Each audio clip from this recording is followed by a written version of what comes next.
7095.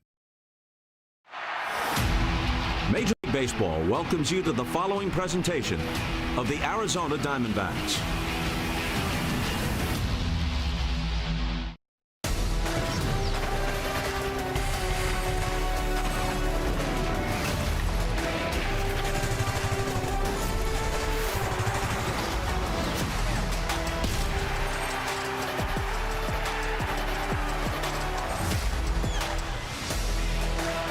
Progressive presents Arizona Diamondbacks baseball. It is back inside Chase Field for the series finale with the Padres. And after Mitch Bratt's command performance last night, it's another rookie left-hander who takes center stage tonight as Cole Drake gets the baseball on D-Backs TV. Welcome to Diamondbacks baseball. Steve Berthiaume and Bob Brenly along the way. It was roughly a month ago that the Diamondbacks swept a series at Dodger Stadium. Tim Tawa had 7 RBIs in those 3 games, and Bob, ever since then, he's become a big part of this offense. Yeah, you've heard me say it a million times. Sometimes all it takes is one well-struck ball, and for Tim Tawa, he struck a lot of balls well against the Dodgers. He homered in Game 1 and Game 3, had 2 doubles in Game 2. 18 RBIs in his last 22 games. Had the 2 home runs in this series, and it's not just the offense either. No, and anywhere you put him on the field, this guy's got good leather, he's got good instincts, he's got great speed, plays a tremendous center field, can play the corner, infield, second base. We've seen him do just about everything. He's played 3 different positions in this series so far. He gets the start at first base again tonight. Up against the former Dodger, now the Padres, the right-hander Walker Buehler. Just 1 win in his last 6 starts since July the 1st. Yeah, early in June, he had 5 consecutive starts where he gave up only 1 run in each, but it's been a little bit of a struggle for him since then. Yeah, that stretch includes a loss to the Diamondbacks at Petco Park last month. Your Old Spice fresh stats. He's up against left-hander Cole Drake. Can he repeat what we saw from the Brat Pack last night? We certainly hope so. I mean, very similar styles of pitchers, both lefties, both have similar stuff, so hopefully he learned something last night from watching Mitch Bratt. An unusual lineup work last night for Torey Lovullo. What about tonight? We'll call in our lineup expert again. It's Mark Grace, breaking down Corbin Carroll's spot in the batting order. He's with Jody after this break.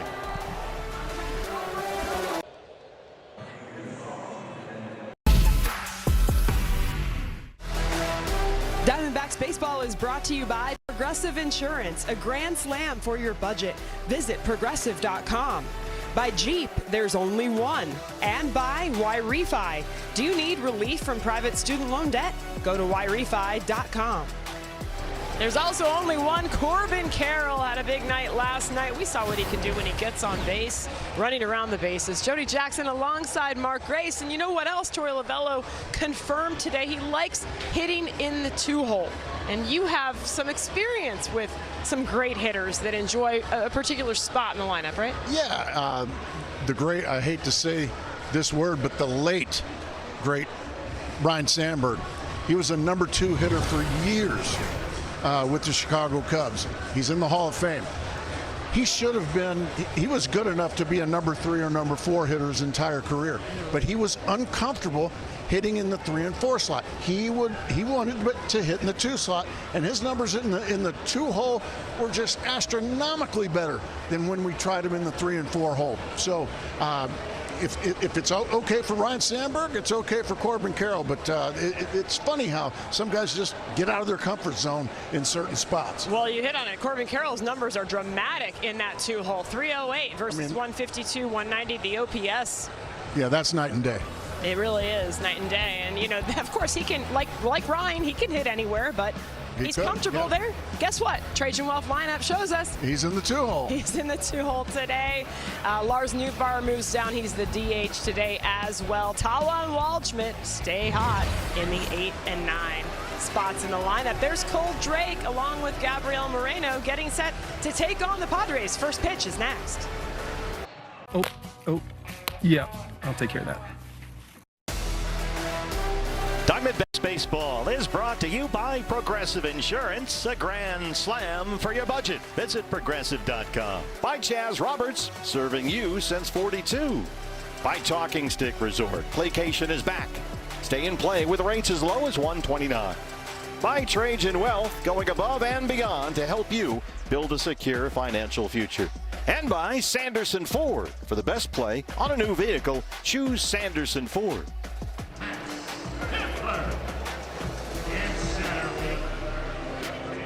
The Brat Pack last night, outstanding, and this has become an intriguing part of this Diamondbacks rotation. The back-to-back rookie left-handers, Mitch Bratt sensational last night, and now they piggyback with another lefty.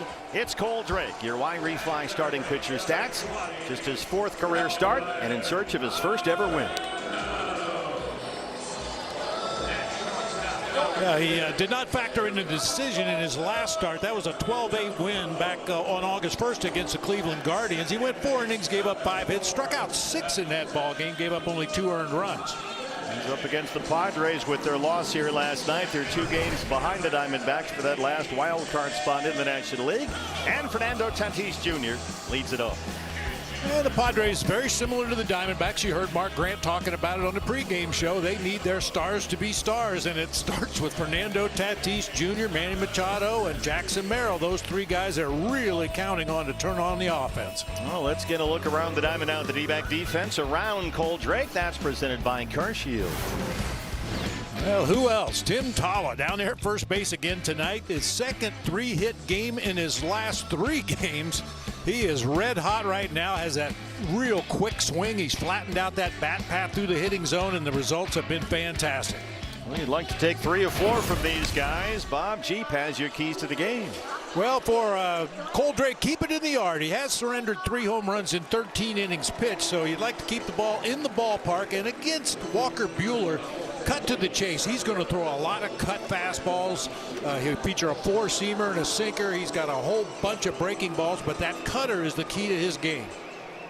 Quinn Walcott, the crew chief, is our plate umpire calling balls and strikes. And here we go. Cole Drake against the Padres.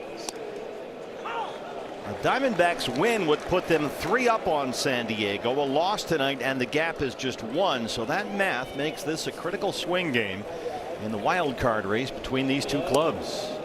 It's 1-1 on Tatis. D-backs lost tonight, would be their 3rd series split with San Diego this year. It would even the season series at 5 games each. Ahead of the final meeting set for the last weekend of the regular season. At the end of September, Tatis sends one to the gap in right center. And it bounces off the wall. Fernando Tatis Jr., who had a double to lead off the game on Tuesday night, doubles here on Thursday to get it started. Boy, split that gap in right center field perfectly.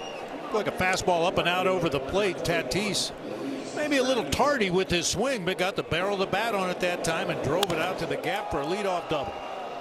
Tatis hit a big home run here last night. He's had a relatively quiet series. You'd like to keep it that way, but boy, he hammered one last night, 465 feet, and bounced one off the wall to get this one started ahead of Luis Rengifo, who squares to bunt, gets it down first base side. Confusion at first. Nobody's home, and Rengifo beats it out. Tawa came way off the bag. Cole Drake had it. Marte a little late getting to first, and they don't get an out.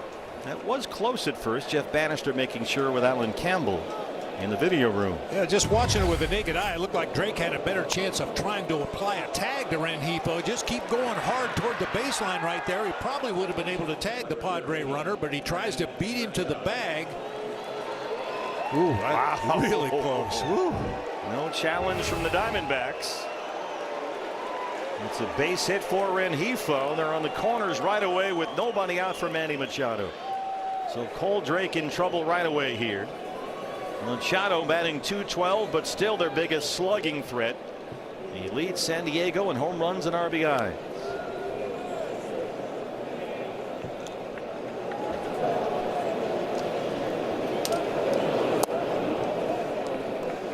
Manny had 3 hits.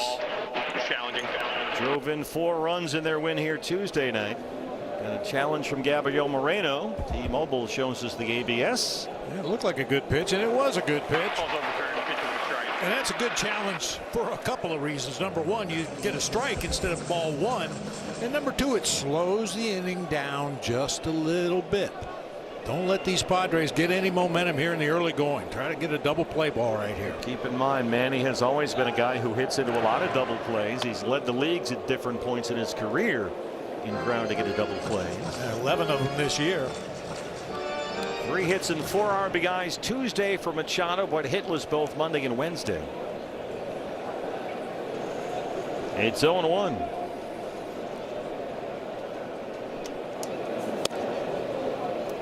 Four-seamer misses in.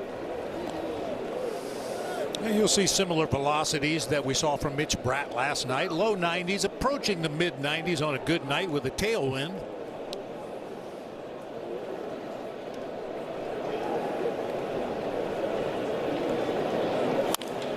There's a double play ball. Perdomo's got it. Marte able to turn it. Tatis is home. And you trade the 1 run for the 2 outs. Yeah, you hate to give up any runs in the first inning of a ball game, but that's a trade-off that Torey Lovullo will gladly take right there. Hard ground ball hit right at Perdomo. Marte has plenty of time. Manny not exactly busting it down the line right there. It's always been part of Machado's game, the double play ball. So a run home, bases empty, 2 outs for Ty France.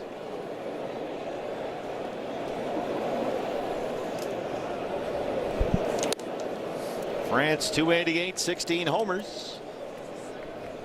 He is just 1 for 12 in the series. Had a single in his first at bat last night.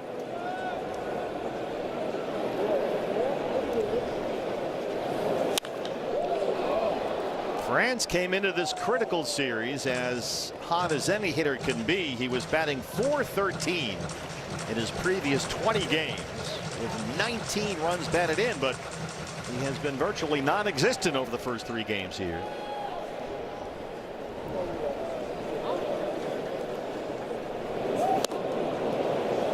Working that fastball in on these right-handers.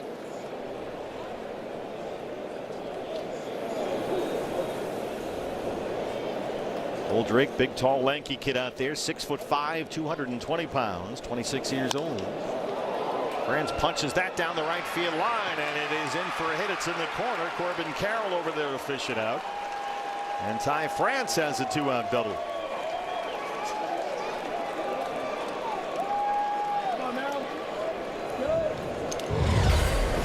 Ty France is not usually an opposite field hitter. He wants to pull the ball in the air to left, but got a pitch up and over the plate.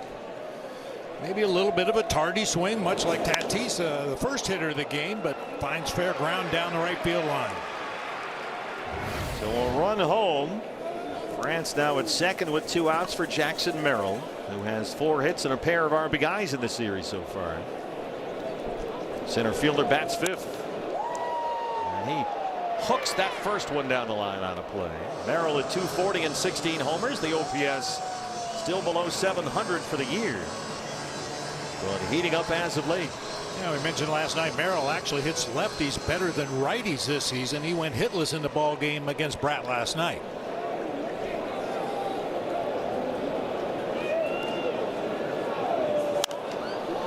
That's on a play on the other side. Even without a hit last night, Merrill hitting .385 in his last 17 games.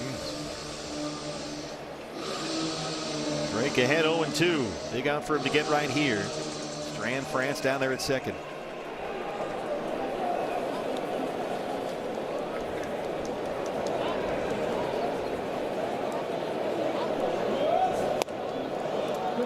Really leaning on that fastball, Cole Drake, so far. It's mostly a fastball changeup combo. He'll spin a breaking ball after that. 1-2 on Jackson Merrill. Going for the corner, and he nailed it. When Walcott rings up Merrill, Padres strike first. Diamondbacks coming up against Walker Buehler.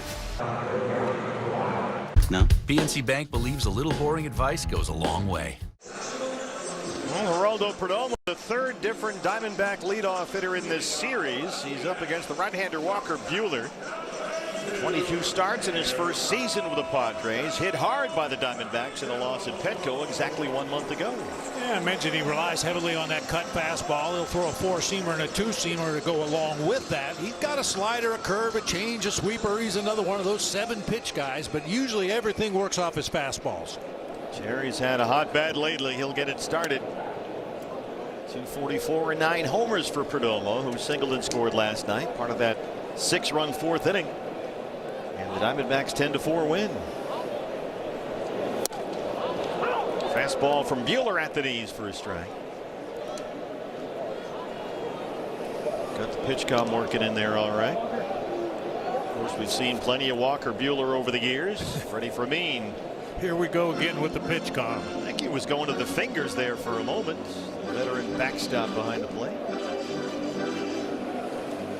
Yeah, if you weren't with us a couple nights ago when Fermin caught, he takes that pitch com off of his shin guard, hides it with his glove, calls the pitch, and then puts the pitch com back on his shin guard. To the best of my knowledge, the only catcher in the big leagues that handles it that way.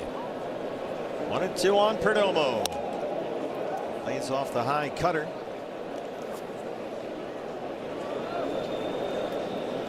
Corbin Carroll in the 2-hole, as Jody and Gracie pointed out in the pregame show. And then it's Gabriel Moreno. Perdomo's really come alive at the plate. He's hit in 6 straight games, 9 of 10. And over those 10 games has 15 hits. Triple, couple of home runs along the way. Right on the corner, up and away. Looked like a pretty good call by Quinn Walcott. Looked like it caught that top corner. There's a strikeout for Buehler. Yeah, a lot of tailing action on that 95-mile-an-hour heater right at the top corner of the strike zone. Here's Corbin. Right fielder bats second. Sinker low. Corbin at 245, 16 home runs. He was hitless in the first 2 games of this series, but had a very encouraging night last night. Singled twice, walked, scored twice, knocked in a run. Corbin also last night stole a base for the 3rd time in his last 8 games, so that's starting to become a bigger part of the equation. I like now. that. I like it. It's 2 balls and no strikes. This is slammed to center. Jackson Merrill makes the nice sliding grab for the out. A terrific play by the Padres center fielder. That's 110 miles an hour off the bat. A great jump out there in center field. Took a direct line to where the ball was going to come down. He makes it look easy out there. He just glides after balls. Merrill converted into an outfielder. He was a shortstop coming up. And he's turned into one of the best in the league out there. Gabby bats 30. He's back behind the plate. Back from paternity leave as the DH last night. Walked twice, had a couple of RBIs, scored a run. Just under 300 on the year. The Moreno family welcome baby girl Gianna this week. Gabby said his son is a little bit jealous, but otherwise happy. And mama and new baby girl doing just fine at home. Well, her big brother's going to take good care of her later in life, I'm sure.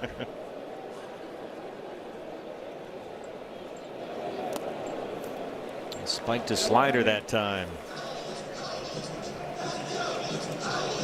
Buehler, since he lost to the Diamondbacks July 6th at San Diego, exactly a month ago, has gone unbeaten. And the Padres have won all 4 of his starts, but that's been due largely to their resurgent offense. He's been hit pretty hard, and Gabby rolls that one into left. It's going to get all the way to the wall. Moreno will get extra bases here. It's a 2-out double.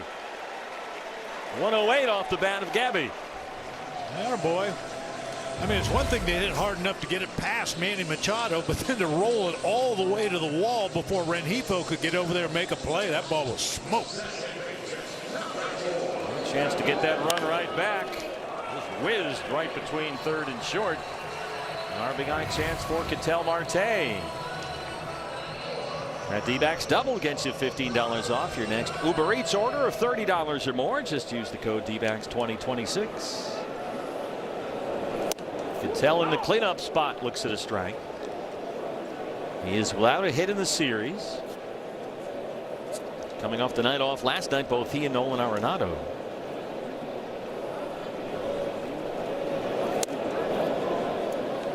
Cutter ran in on the lefty. Did not offer, says James Jean. It's a ball and a strike. Ketel showed some patience when he walked his first 2 times up Monday in the opener here. And that for him is always the key. Stay selective up there. digs that changeup foul. It's 1-2. You heard Tim Tawa talking about it in the pregame show.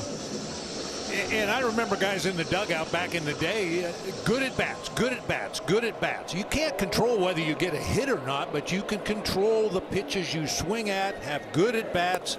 Good things will happen. Tracks the changeup and spits on that. He's back even, 2 balls and 2 strikes. There's Tim Tawa. Tyler Locklear. Tawa having another big series.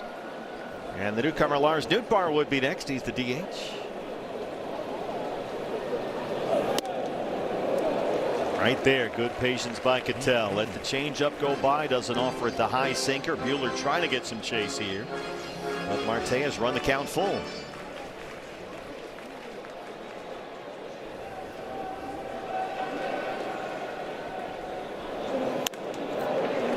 Nice plate appearance by Cattell. Stays patient.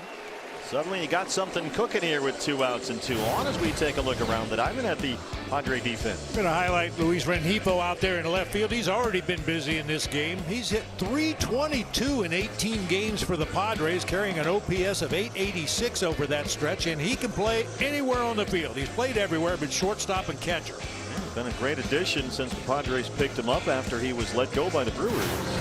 A chance for Lars Nootbaar, the DH, who was taking early hitting today with all the hitting coaches. Travis Danker is down there with Torey Lovullo working with Nootbaar in the cage.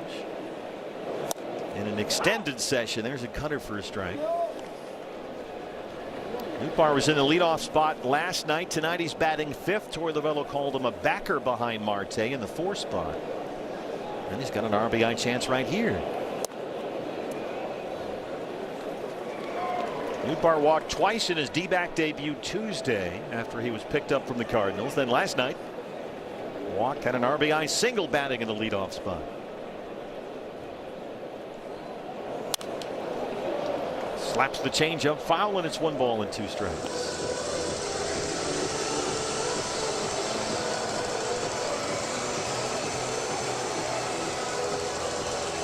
Buehler already got 22 pitches after getting the first 2 outs in this inning. Moreno is at second and Marte at first. It's 2-2. Love to see it go full right here. Get those runners in motion on a full count with 2 outs. Arenado would be next after his night off last night. Right behind his former Cardinals teammate in the lineup here.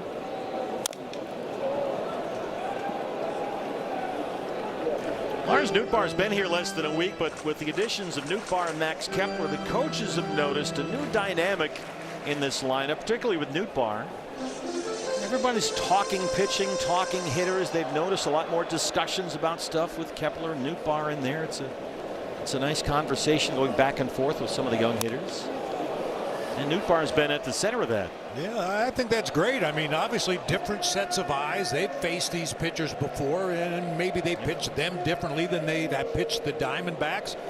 Sharing information. Yeah, that's generated a lot of positive discussions with some of the youngsters. 26th pitch of the inning on the way from Walker Buehler. And Nootbaar is going to keep it going. Look at what the patience does here.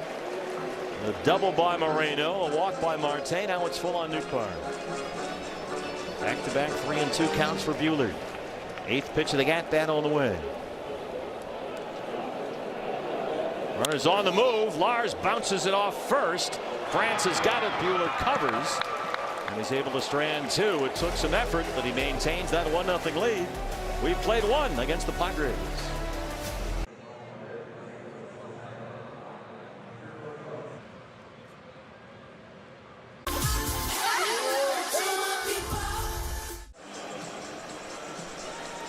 Back on D-backs TV, just underway. Diamondbacks trail the Padres 1-0 in the second. As we get a look at our progressive player profile, the Diamondbacks starting pitching since July 27th over the last 9 games has been outstanding. And that's how you win ball games. Obviously, you have to score some runs to win, but man, when the starting pitching puts up numbers like that, you've got a real good chance to bring home a W. It would be a marvelous story if the Diamondbacks, playing their biggest series of the season to date, could see their pair of rookie left-handers each get their first career wins in consecutive starts. Cole Drake down 1-0. There's a strike to Xander Bogaerts, who starts off the second. Bogarts, the shortstop, 223 and 9 homers. He has 3 hits. He's walked twice in the series. Changeup just missed down there. Bogarts had to leave the other night, fouled the ball off his left foot. The same foot he fractured late last season, kept him out for a month. He's got that foot guard on that front foot, the left one. Tried the changeup out there again. Now it's 2 balls and a strike. And you'll notice Cole Drake pitches from the extreme third base side of that rubber, giving him a little bit of angle as the ball gets into the hitting zone. Big, tall, lanky guy at 6'5". Spins a curveball up there. Now it's 3-1. Gavin Sheets on deck. There's a good look at it. Way over on that third base side of the rubber. Shouldn't have too much trouble with the opposing pitcher's toe hold out there on the rubber if you pitch from that far over. Fastball on 3-1, fouled away. Cole Drake, along with Mitch Brad, of course, acquired at the trade deadline last year from the Texas Rangers in the deal that sent Merrill Kelly to Dallas for the last couple of months of last year. 3-2. Mitch Brad's probably still washing the baby powder and maple syrup and whatever else they poured on his head in the clubhouse last night, which is kind of a tradition when a guy gets his first major league victory. It was funny. He said after he came off the mound last night, I couldn't feel my legs. It was just, it's an electric moment for him, as you can imagine. How about that one? The sliding backhand grab by Corbin Carroll.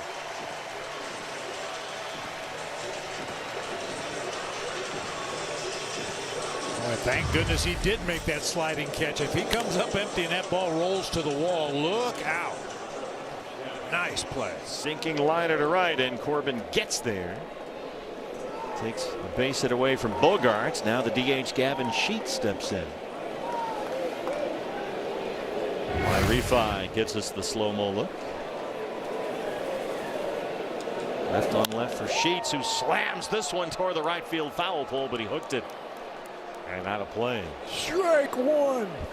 Sheets' only appearance in the series was to ground out as a pinch hitter late in last night's game. He's at .215 on the year. His numbers are going backwards after a pretty solid first half. There's another one smoked foul. Strike 2. I just got to get him to miss one. I was kind of surprised Sheets is even in the lineup against the lefty tonight, but you look at the options that they have on the bench. Seems to make some sense. He might run into one. Seen a lot of Jace Bowen, the rookie, in this series. He's on the bench to start this one, right-hand batter.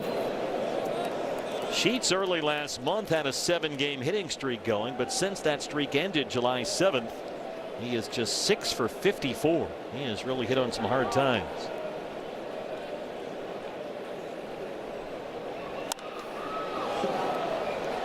He spent 4 mostly ambivalent seasons with the White Sox, and then was a terrific offensive find for the Padres last year. Had 14 homers and 50 RBIs at the All-Star break, but then much like last year, he kind of faded down the stretch, just like this year. Putting up a fight here.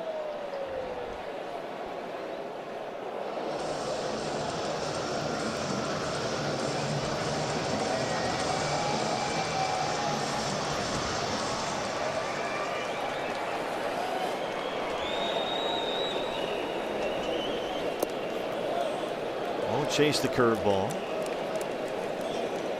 Cole Drake made his major league debut here at Chase Field July 21st and was impressive. 5 innings, 1-run ball against the Analytics.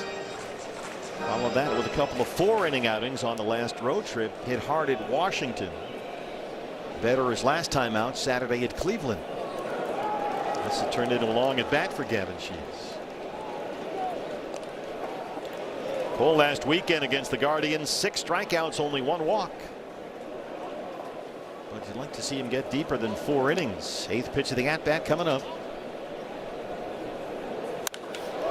This is smoked to center.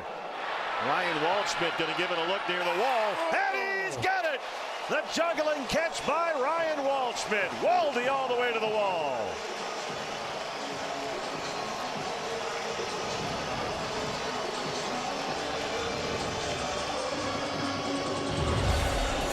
I didn't think there was any way he was going to catch up to that ball. It made that sound off the bat. A line drive to straightaway center. Waldy gets a glove on it, makes sure it's in the pocket of the glove before he closes that webbing. Nice job. 105 miles an hour off the bat for allowed out number 2. I guess it's Max Kepler's turn now. Freddie Fermin steps in. The sliding grab by Corbett in right, then Waldy to the wall in center. Well, he has been terrific.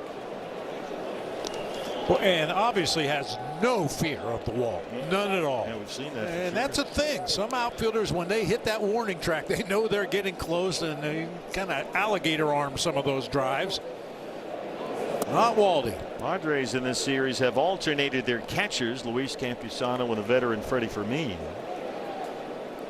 Fermin, 4 homers in 70 games this year, his first full season with the Padres after all those years in Kansas City. And Fermin's done a nice job. He's hit safely now in 11 consecutive starts. He homered at San Diego Saturday in a win over the Giants, and then had a good night here Tuesday. Singled and doubled, knocked in a run. I was kind of surprised Campusano wasn't behind the plate today. He's hitting .303 on the season. Greg Stammen, the rookie manager, just sticking with the, I guess you want to call it a rotation, or the alternating catchers. You know, one thing about the 2 catchers that they have on the roster right now, you don't lose anything behind the plate. I've talked about it throughout this series. They both throw extremely well. There's Craig Stammen, the former Padre reliever, now the skipper. It's 3-1 on Freddie Fermin. I guess it is Max Kepler's turn. Oh, maybe Waldy will take this one.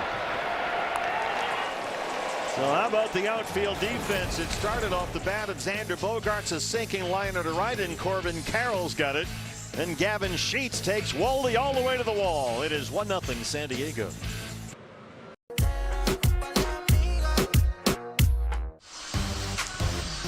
Already over $8,500 in our D-backs Give Back 50/50 raffle, supported by Avnet Cares. Someone's going to take home half the final total, and the other half benefits the Arizona Diamondbacks Foundation's youth sports and outreach programs. You can play along from home from anywhere in the state of Arizona. Just get your tickets online at dbacks.com/50/50. Now the Dodgers come in for 3 starting tomorrow night. We are expecting enormous crowds for all 3 games. Close to 3 sellouts right now. Tickets are still available, dbacks.com, but they are going quickly. We've got the Jayco concert Friday night, so big 50/50s all weekend long. So get online, dbacks.com/50/50, and you can win a whole lot of money. Big weekend. Yeah, for sure. Nolan Arenado starts off the bottom of the 2nd against Walker Buehler. There's a strike. Arenado back in there after a night off last night. 244 and 16 homers for Nolan.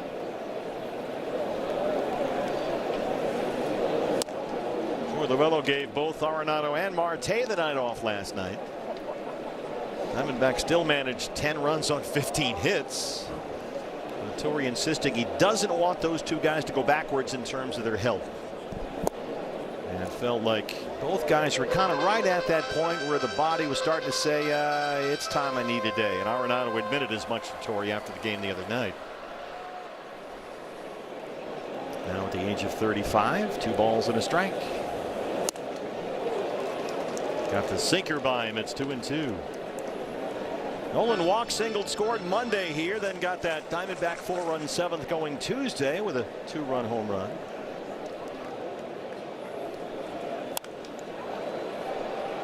This was Arenado the other night, his 2nd home run in his last 4 games. And he's already passed his double, homer, and RBI totals from all of last year with the Cardinals. Wow. Got on that sinker inside and golfed it out of here to left field. Having a terrific season here in the desert. It's 2-2. Popped it up near the mound.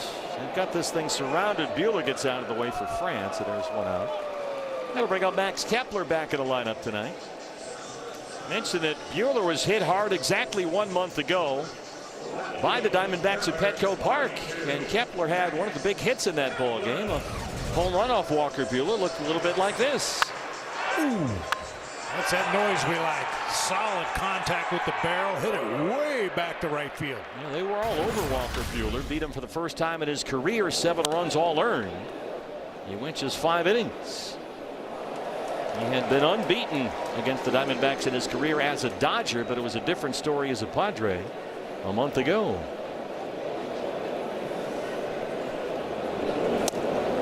Now that beatdown that the Diamondbacks gave him earlier this season followed a game against the Cubs where he gave up 9 earned runs in 4 innings. He had a real bumpy stretch there for a while.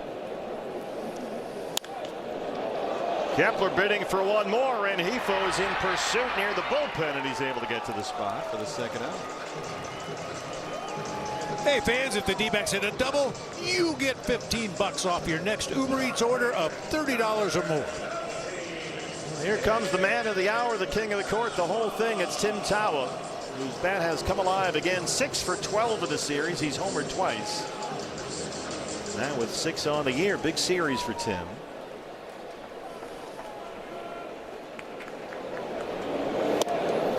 Couldn't check there. He's seen time at left field, first base, and third base in the first 3 games, and that defensive distraction doesn't seem to phase his offensive game.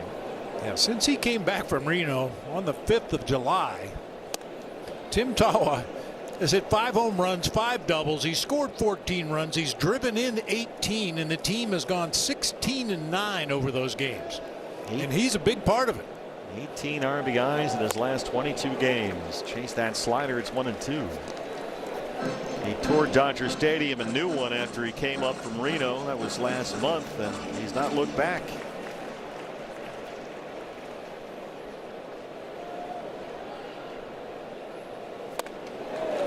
Got him to chase another spinner there. It's a 1-2-3 second for Buehler, who holds a 1-0 lead. Coors Banquet. Start your legacy. Oh, what a special performance last night. Mitch Pratt, the rookie left-hander, his first major league win. 7 scoreless innings of 1 hit, a career-high 9 strikeouts. And it's time for the Active Mike, presented by the Active Cash Card. He's standing by with Jody Jackson. Well, you're right, Steve. It was quite an outing. So I'm here in the dugout with Mitch Bratt, and Mitch, there's the culprit over there, Merrill Kelly. Is that that was your first water shower in the big leagues as well? Did you survive it? I did survive it. There was a little loud noise in my ears with the headphones and everything, but yeah, we survived. Here we go. Here we go. We got some seeds coming over. This is what happens with the dugout interviews. You told everyone last night you couldn't feel your legs. How are you feeling today? I'm definitely a little tired today. I didn't sleep too well last night. Just so much excitement, so much fun. For all the right reasons, obviously. You also told us Newmarket, Ontario. I'm sure a few were watching, a lot of texts. Was your family able to see it, of course, right? Yeah, a lot of family and friends were tuned in. It was a pretty cool opportunity, especially with the time change and everything. They're 3 hours ahead at home, so some late nights for family and folks at home. Getting a little water from Vargy here. You know, last night after the game, Craig Stammen, their manager, was talking about the fact that your fastball was getting on his guys quick. What was the key at 90-ish miles an hour to having that effective fastball? I think just mixing my pitches and the deception I throw with are 2 major things. But yeah, I feel like I do a pretty good job of mixing my times, mixing everything. So being able to keep them on their toes. And of course, the big mix, the slurve. It looks like the slurve has evolved a little bit for you. Tell me about that. Yeah, it's definitely with the big league ball, it's a little bit different than the minor league ball. So the comfortability is getting there, and just starting to feel good with it, locate it really well. Now, with Cole Drake, you guys are both lefties. You've come up together, came over in the trade. Did you give him any advice going into this one as far as facing the similar lineup? Honestly, just go out and have fun and do your thing. I believe in him, and he believes a lot in himself. So just trust your stuff and go and execute. Do you approve of Brat Summer? Can you put your stamp on that? So I didn't know what it was for the longest time until I think it was my cousin or my girlfriend, I don't remember which one, explained it to me what it was with the whole album thing. So yeah, now I understand. Well, Mitch, we appreciate your time. Great job last night. Thanks so much. No, I appreciate it. Thanks for having me. All right, Steve, we'll send it up to you. All right, thanks, Jody. Congratulations again to Mitch Pratt and all of Newmarket, Ontario. Cole Drake in a little bit of a jam here. He hit Jake Cronenworth, and that was behind on Fernando Tatis Jr. 2 balls and no strikes. So Gabriel Moreno going to take a stroll out to the mound, trying to get the rookie's feet back out underneath him. Of course, Tatis had a double and scored the game's only run to lead off the game so far tonight. Good meeting here by Gabby. That hit by pitch was just a breaking ball that got away from him, just never took the break. And Cronenworth ends up at first base. But then you fall behind the next hitter 2-0, and you want to make sure, okay, let's slow things down a little bit, take a deep breath, let's start over here. Remember, there's been a pattern throughout this series that one team jumps out to an early lead. Game 1, it was Diamondbacks up 3-0. Game 2, the Padres up 6-0. Last night, 8-0 Diamondbacks. I want to keep that from becoming a crooked number, but going backwards here, it's 3-0 Tatis, and he the on-deck hitter.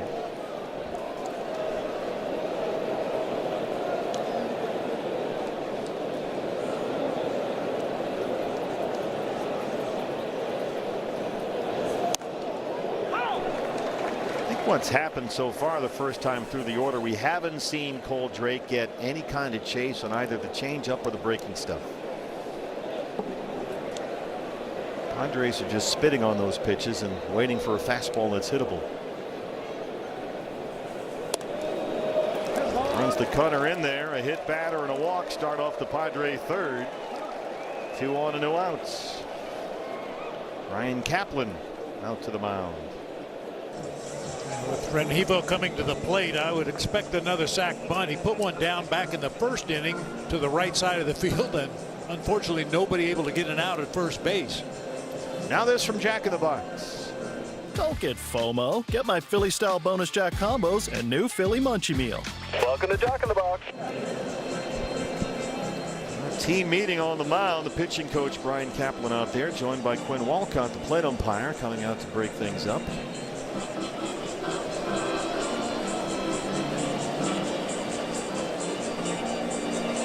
This was a theme that Mitch Bratt worked around last night, is putting the leadoff guy on. In fact, Mitch Bratt put the leadoff hitter on for the Padres 5 times. And only one score. That came in the 9th inning. That one went after Bratt was out of the game. But boy, he did a wonderful job of avoiding trouble after issues with the leadoff hitter. So you've got Cronenworth at second base, Tatis at first, nobody out. Rengifo had that sort of bunt single his first time up when nobody covered first.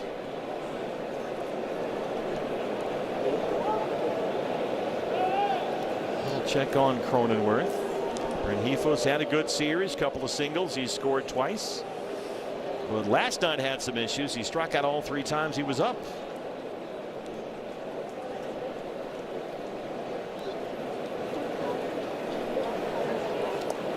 Rengifo squares to bunt again.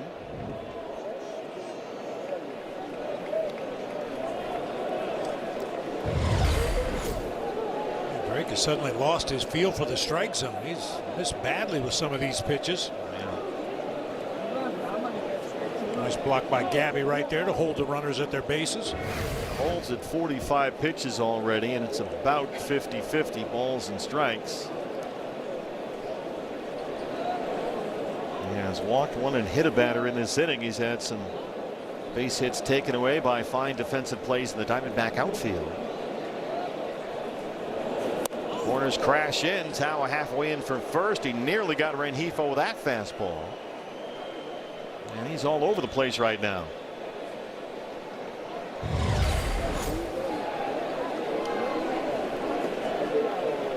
Well off the plate inside that time. Conventional wisdom is, in an obvious bunt situation, throw high fastballs, hoping that the batter will pop it up.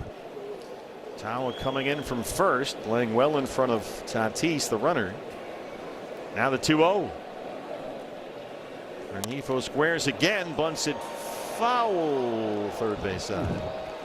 Just barely. It's pretty hard to bunt the ball when you're jumping out of the way. Well, there's that too. Pretty good effort right there by Rengifo. Puts it right down the stripe, fortunately into foul territory for Nolan.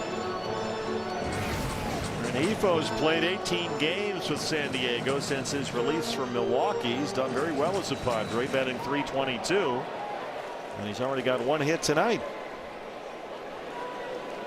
Cronenworth at second base. Tatis is at first. It's 2 balls and a strike. Tao coming in from first base.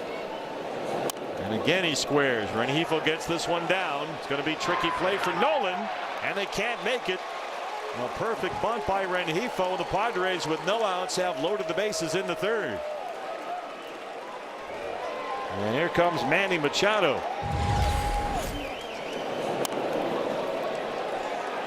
Rengifo's 2 for 2. I'm not sure he's got one by the pitcher's mound yet. Man. Boy, you'd really like to get an out right there, obviously. I mean, they're trying to give you an out. They showed bunt and still got it down for a base hit. Padres RBI leader this year is Manny Machado, who hit into a double play in the first. Off the corner, up and in for a strike.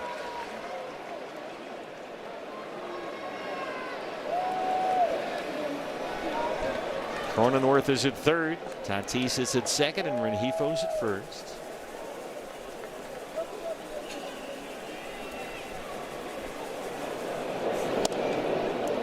Danger man here for Cole Drake. Machado's bat much more active lately. Batting average after the All-Star break is up 50 points from what he hit the first half of the year. Drake at 50 pitches, barely half for strikes.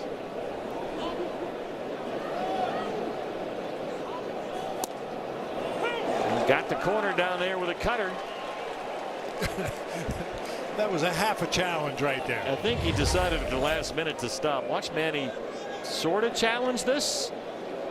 And there's he waved it off at the last minute.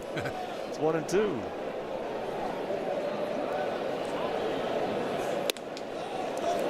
Right where Gabby wanted that pitch. They wanted to elevate a fastball right there, just a little bit too high. Ty France, who doubled in the first, is the on-deck man. It's 2 balls and 2 strikes on Manny Machado. Bases loaded, nobody out. It's full. Well, he's really having trouble throwing anything other than a fastball for a strike. The changeup, the curveball, breaking stuff, just not biting on that.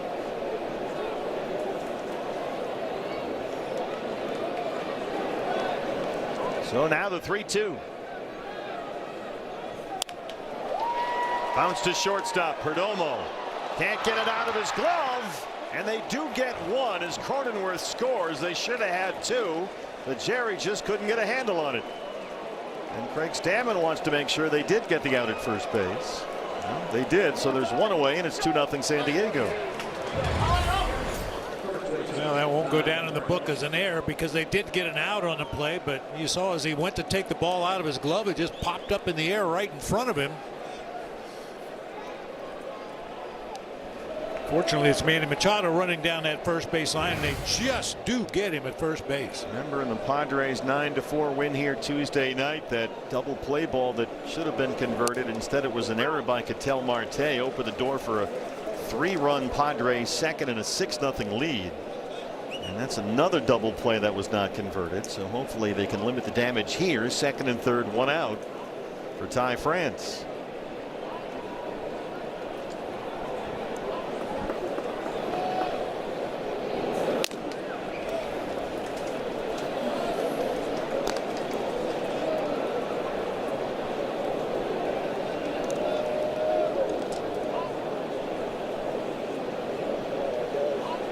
France doubled into the right field corner his first time up.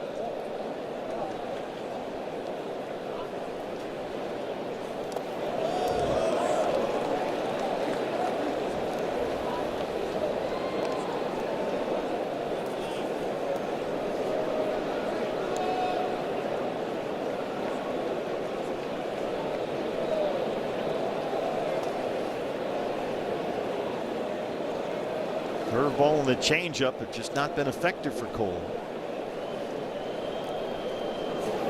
Trying to generate some swing and miss, so they go to the fastball, but that's well away, and now it's 3-1.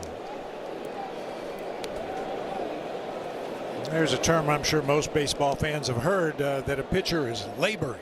And this is what it looks like when you're laboring. Just can't seem to put the ball where you want to. Nothing is really jumping out as the go-to pitch here tonight other than the fastball.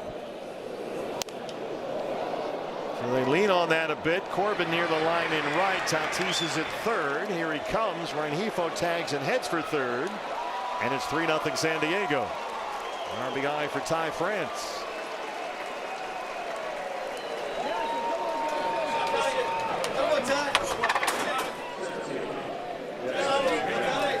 Bring up Jackson Merrill. Just talked about this a moment ago. The score through 4 innings in the first 3 games of this series. 3-0 Diamondbacks, 6-0 Padres, 8-0 Diamondbacks. Now tonight it's 3-0 San Diego. Merrill a strikeout victim to win the first.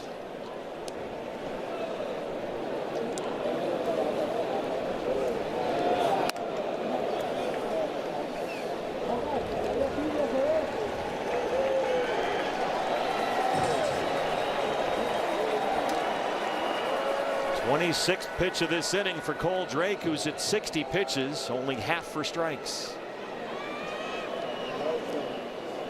And Merrill hits it to center. Once more for Waldy, still backing up all the way to the wall, and he's got another one. Ryan Waldschmidt hauls it in, but San Diego gets 2 more against Cole Drake. And they have a 3-0 lead. It would be a lot more if not for Ryan Waldschmidt, the rookie, in center field.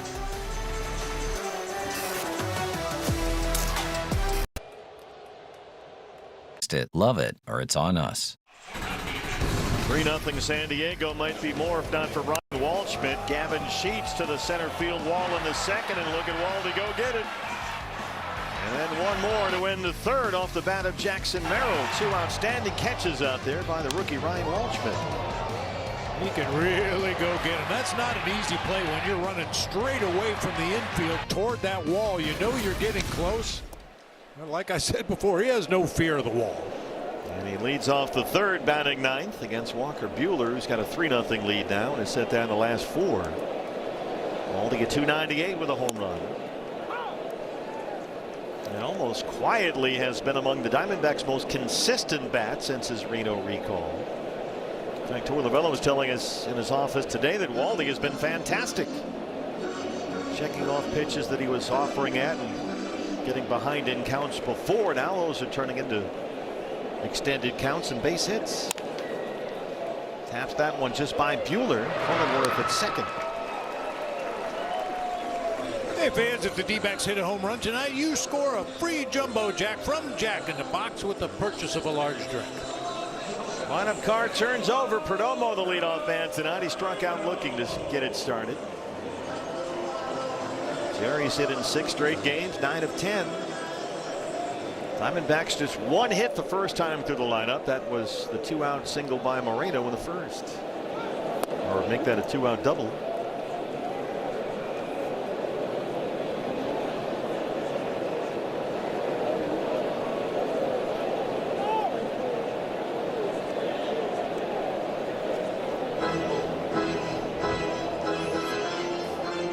Padres, with their loss here last night, fell 2 back of the Diamondbacks for that last wild card spot in the National League.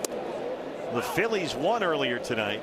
They moved a half game ahead of the Diamondbacks for the 2 spot. Now there they are, the Diamondbacks and Craig Stammen's Padres neck and neck. This is a big swing game in the season series.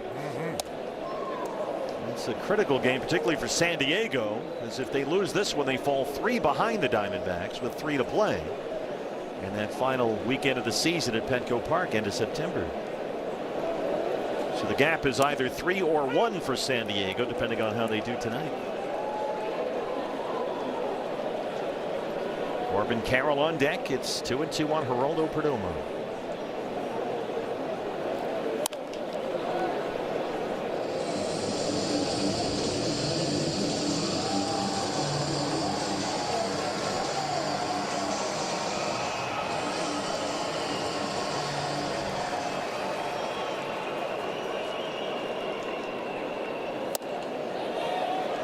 Yes, he went. James Jean. Perdomo strikes out for the 2nd time. You don't see that all that often. That's 3 strikeouts for Buehler.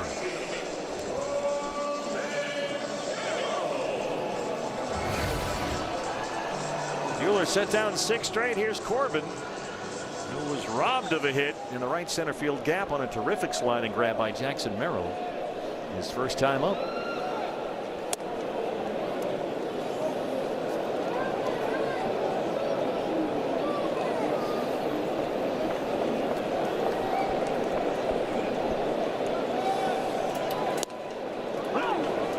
Seen plenty of Walker Buehler over the years. 2 seasons of more than 200 strikeouts during his Dodger days. Also dealt with a whole series of injuries, including Tommy John surgery. Kept him out all of 2023. Came back and struggled in LA in 24. Split last year between the Phillies and the Red Sox. And then signed a minor league deal with the Padres this spring. And it's, I think, for the most part, worked out pretty well. They have certainly needed healthy starting pitchers, if nothing else. 2-2. Well, and historically, Walker Buehler, he's a guy that's wired tight out there. If he feels he gets cheated on a call at home plate or defense doesn't make a play behind him, sometimes it can get between his ears. You can take the kid out of Vanderbilt, but I think you know the rest. He's been through a lot physically. He's admitted as far, back in this spring in Peoria, look, my elbow, my body, they've kind of been through some stuff. And he's worked hard to get that velocity, that explosiveness back. 2-2. And Corbin shoots it up the line. Oh, that's a beauty. He's headed for second. Rengifo's got it in foul ground. It's a squeegee double for Corbin Carroll. Gotta love those. Get so many line drives caught by defenders. Every now and then you're due one of these. He gets jammed and just muscles that ball down the third baseline. Manny playing over at the shortstop position. How about this? His first hit was 110 miles an hour for an out. That one was 57 miles an hour for a double. What a game. As Buehler got that fastball in and jammed him, but it worked out. A two-out base runner for Gabby, who doubled his first time. It's the second Diamondback hit against Walker Buehler.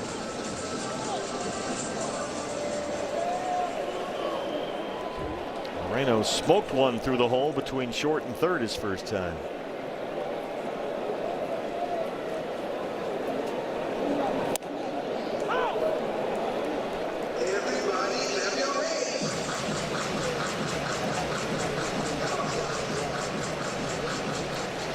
Ty France trying to close Gabby Lane off a little bit. He's pretty far off that bag at first. Cronenworth shaded away from the bag at second. And Gabby Lane just shoots it over everybody. It's in the gap. Here comes Corbin. And Moreno gets the Diamondbacks on the board.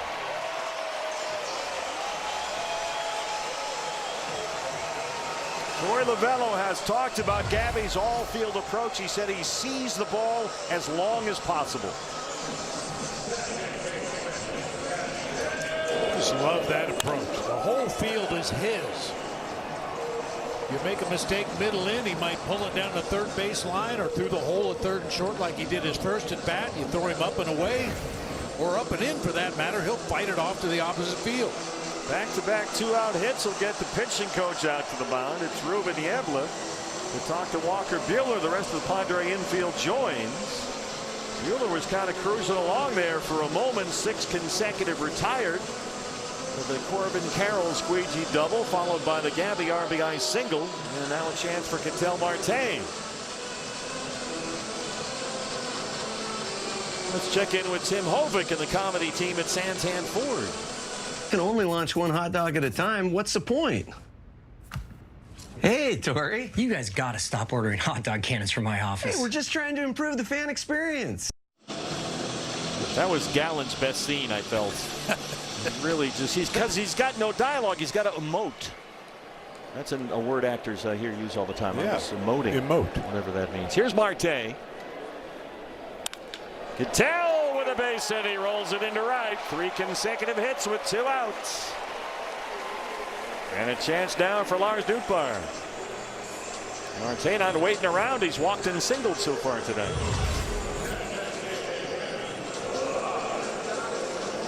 Middle of the plate, pulls it through that right side of the infield. I think the walk in the first at bat of the game was just to set him up for that at bat.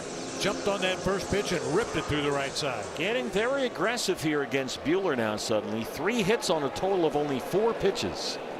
So let's see what Nootbaar does. He's going to spit on that changeup. It sailed away arm side. Ball 1. Lars grounded out his first time. He's the DH tonight, batting 5th. A run home. Moreno at second and Marte at first.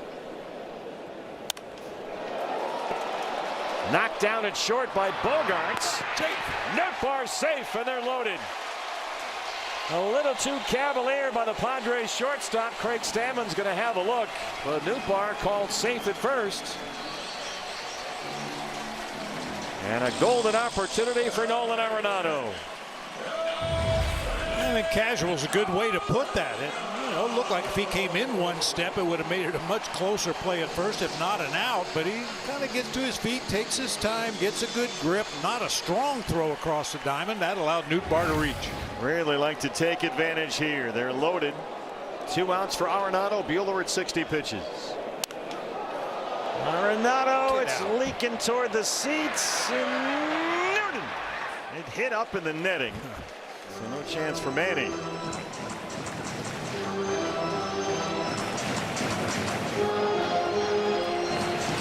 Arenado popped out his first time.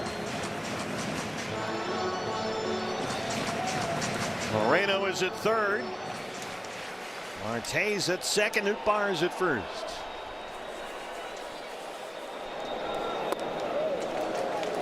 Uncorked the slider there for ball 1.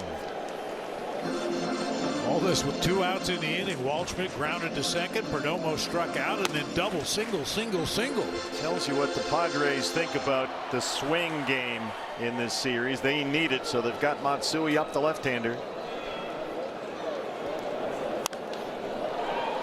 Fights off the cutter for strike 2.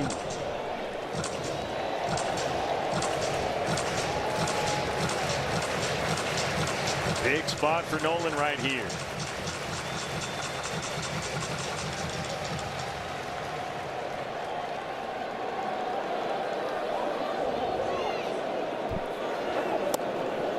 One offer at the sweeper. It's 2 balls and 2 strikes.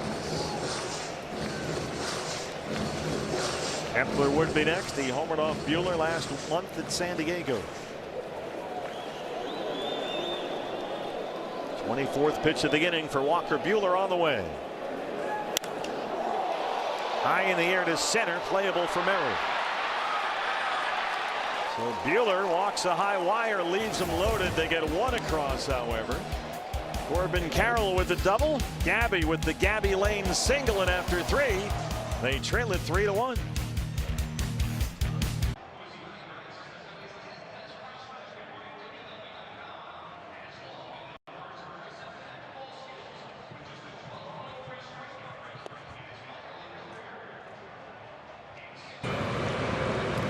Makes sense for you. That's simple human sense. Oh, watch this play around the league in Atlanta. Ronald Acuna Jr. hits one to left center. Esteury Ruiz and Heriberto Hernandez both get something on it, and they both knock it over the fence. Jose Canseco, your thoughts? Yeah, that's a double Canseco right there. Isn't it? Wow. The 2 outfielders collide. The ball bounces up and over the wall. A home run for Acuna. And the Braves at home, they had a rain delay there for a while, lead the Marlins 8-2 as Miami is dropping backward in the wild card race. Here a Corbin Carroll double and a Gabriel Moreno RBI single have got the Diamondbacks on the board. They trail it 3-1. And Xander Bogaerts leads off the Padre 4th against rookie lefty Cole Drake.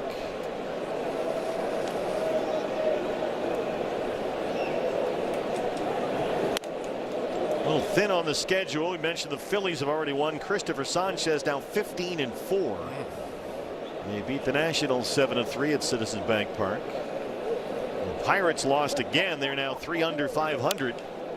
Beaten in Milwaukee 5-2. As Bogaerts soft serves one into left center for a leadoff single. Sounded like it might have been a broken bat that time. Just a little floater over Geraldo Perdomo's head in front of Max Kepler. You see the scoreboard. The Cubs had another. Pete Crow Armstrong stole third base in the 11th inning. The throw down there to get him went wild, and he came home to score the game-winning run. Wow. As they win again, Chicago has the top National League wild card spot. Shows you the Pirates lost and the Phillies win. Kevin Sheets now. Tell you, it's every time you look at a Cub highlight, PCA is doing something. Doing something. He's a very exciting young player.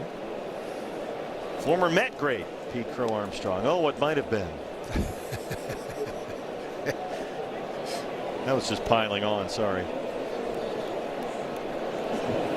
Into the cold, dark hearts of Met fans everywhere. They did get Javi Baez for him, right? So that worked out. Excuse me? Maybe not. See, this is just egregious. This is over the line. It's 0-2.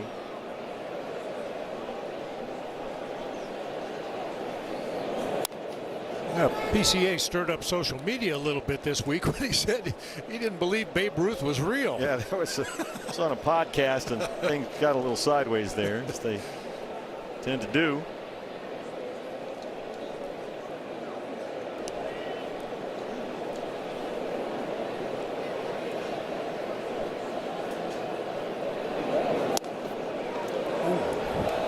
Well, the mission now for Cole Drake is try to get through 5. Give him 5 and keep it 3-1.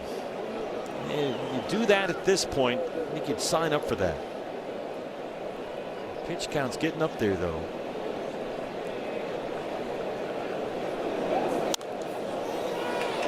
Gavin Sheets. Sheets in that deep fly ball to center his first time up. It was run down by Ryan Walshman. Say hopefully history will hold true for the Drake. Gotta love the Drake. Diamondbacks have scored 6 or more runs in each of his 3 starts this year. Hung a curveball and got away with it. Gavin Sheets with a smile there. This has a hit me sign on it. Yeah, he threw some good breaking balls out there on the outside corner earlier in the sequence, but that was a bad one. Got away with it. That might have been hit 500 feet if he squared it up. For me, the catcher on deck, still 1-2. Drake now at 70 pitches, 38 strikes. And there's just nothing other than the fastball that they're even considering swinging at. The changeup's not working. The curveball's not getting anything.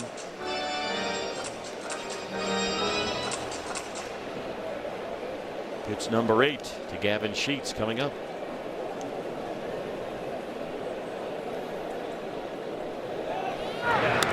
Check on Bogaerts. Bogaerts runs. He's 16 for 17 in his stolen base attempts. David Macias coaching down there at first. Bob Henley at third for the Padres.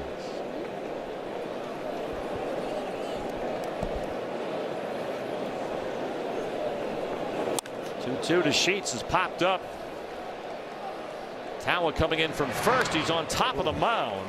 That always gets a little dicey, but it didn't phase Tim at all. And that's the first down in the 4th.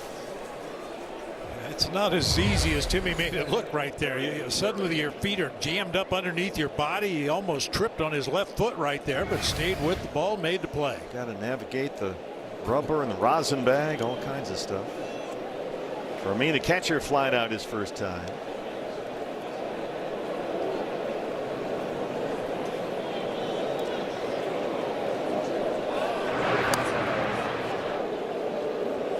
Activity now in the Diamondback bullpen behind Cole Drake.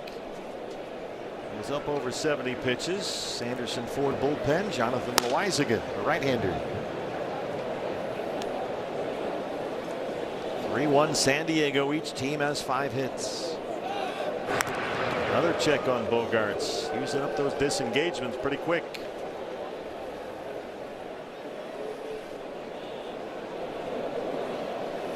It's definitely advantage base runner now. Might get a little bigger secondary lead here.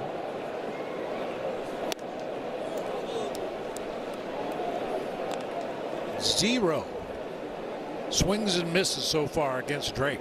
Yeah. He averaged over 9 swings and misses in his first 3 starts.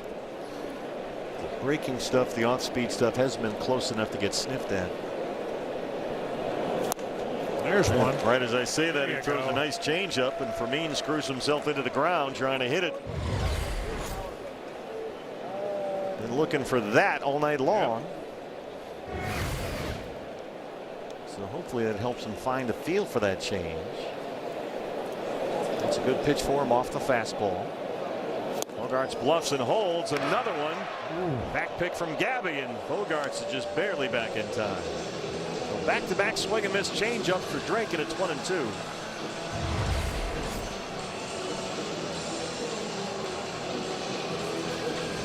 Close. Tao was ready for it.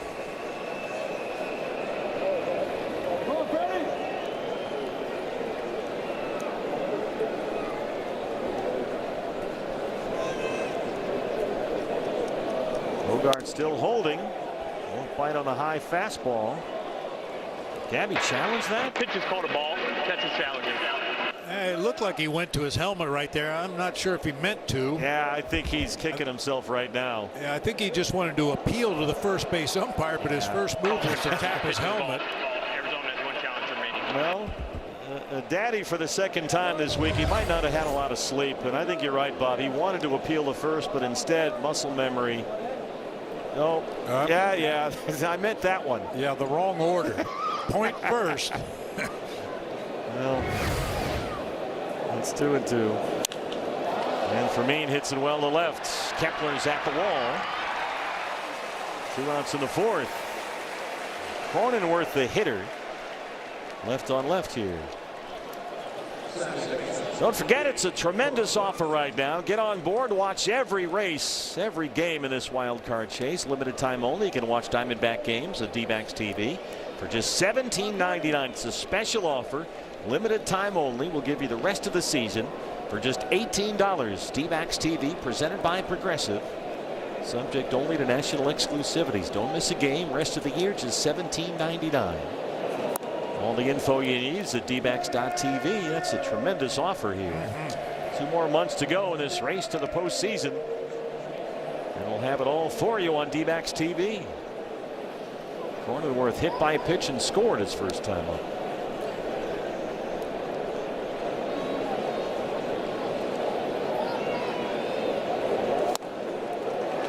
Starting to get some swing and miss. One after that slider. We saw some good change ups in the Fermin at bat. A little left on left breaking ball. Pitch number 80 from Cole Drake. Loizaga warming up in the bullpen. You got to think that with Tatis coming up, Loizaga is going to get him. So this is ride or die right here for Cole Drake. Yep. Ideally, he gets that third out right here with Cronenworth, and then his offense gets him some runs, and maybe Torres does send him back out for another inning of work. 80 pitches, only 44 for strikes. 1-2 on Jake Cronenworth. A little tapper foul.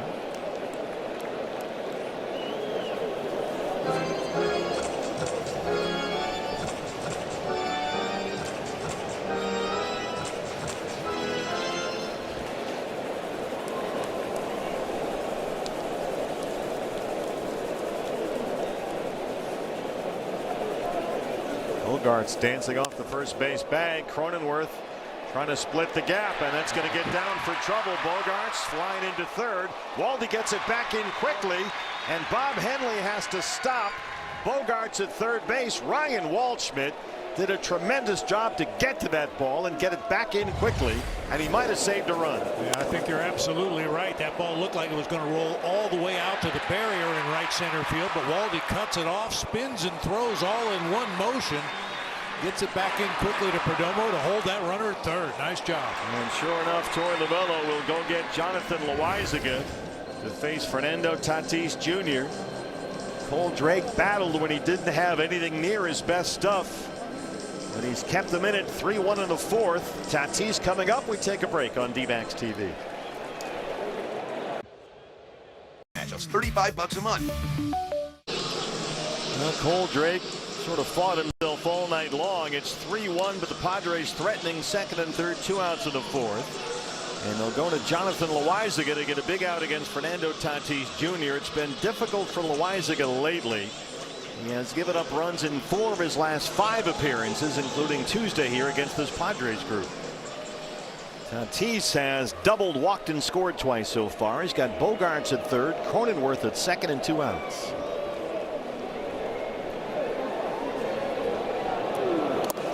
Ooh. Nice pick there by Gabby. He spiked a curveball.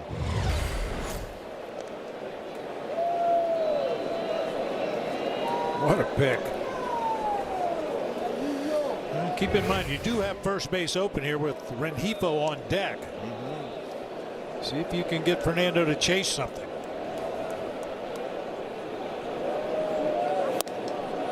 Keep in mind, Tatis launched an enormous home run here last night in the 9th inning. He hit it 465 feet. He doubled to start the game tonight.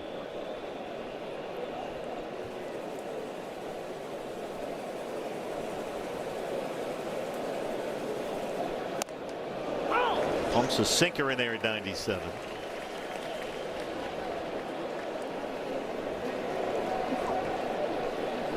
Drake responsible for Bogaerts at third, Cronenworth at second.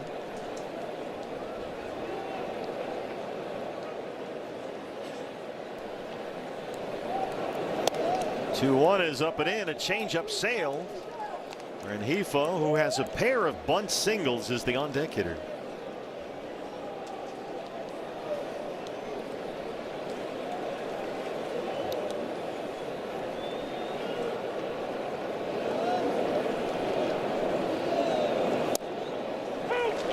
Lands a changeup. Looked like Tatis taking all the way there.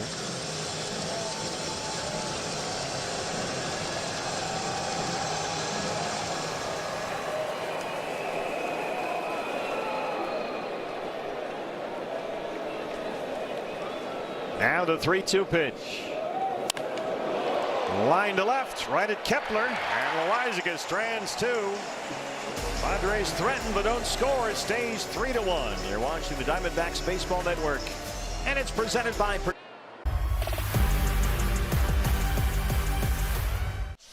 Well, it's time for Beyond the Box Score with me.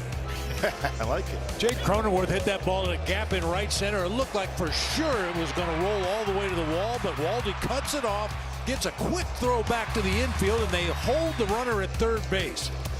Gabby Moreno does his part, picking a pitch out of the left-handed batter's box, and then the line drive to Max Kepler to get out of the inning unscathed. Outstanding defense by the D-backs once again. And Kepler, who homered off Buehler last month at San Diego, leads off the fourth. Max flat out his first time. Buehler at 65 pitches after 3. Diamondbacks trail at 3-1. They've been out hit 6-5.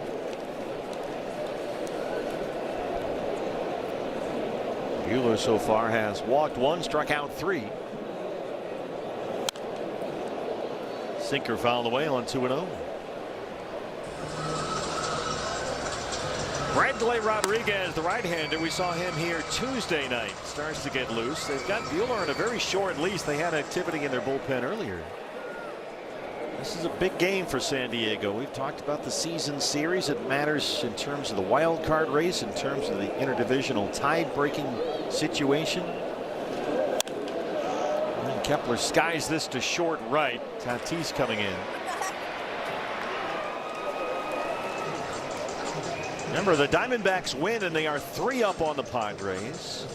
If the Padres win, they're only 1 back. So this is a critical swing game in their wild card race and the head-to-head matchup. There's Tim Tawa, who struck out his first time. D-backs dropped this one. It's their 3rd series split with the Padres this year. And the season series would be knotted up 5 apiece, but Tawa, it's tough to get him out these days. A 1-out single.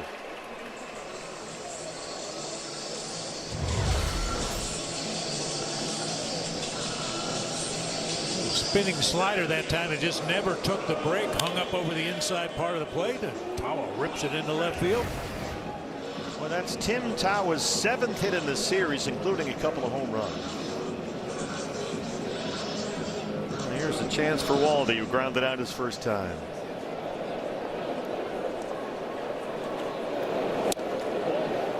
Just off the edge. Waldy singled 3 times last night. His 5th multi-hit game in his last 8. He has been stacking up the hits.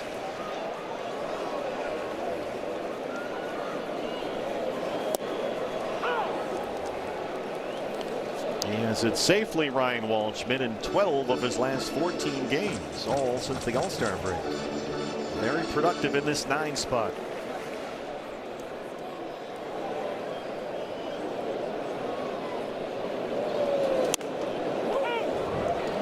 Borderline pitch, sinker came back and caught the edge. Pretty good call there by Quinn Walcott, it looked like. It's 1-2.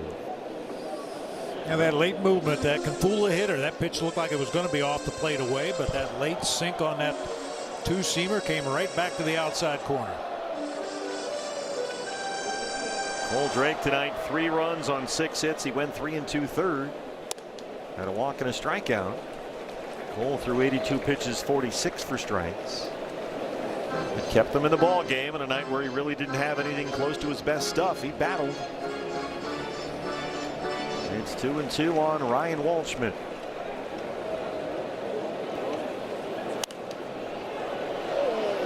They're very happy with Waldy's approach. He's gap to gap. He's hitting the ball to all fields. He's made a lot of progress since his first go around on the big league roster earlier this year. And he's got a huge hole on the right side right now.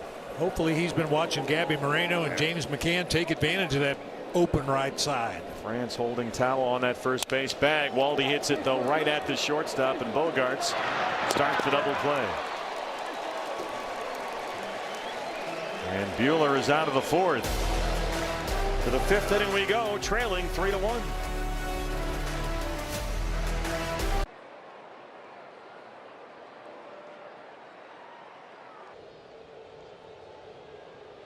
At thewindow.depot.com. Back with you on D-backs TV. The finale with the Padres. Diamondbacks down 3-1 after 4. It gets even tougher from here. The Dodgers coming in for 3 starting tomorrow night. Get your tickets at dbacks.com. We are expecting enormous crowds. We're close to 3 sellouts already. Now there are still some tickets available, but they're going fast. Don't forget, tomorrow night there's the Jayco concert after the game. Big 50-50s as well. 5 o'clock game on Saturday. Get here early. Get your tickets now. We have 3 enormous crowds planned for this weekend against the Dodgers as Rengifo grounds out to Tawa, who makes a nice play. And Loaizaga has a 1-pitch out in the 5th.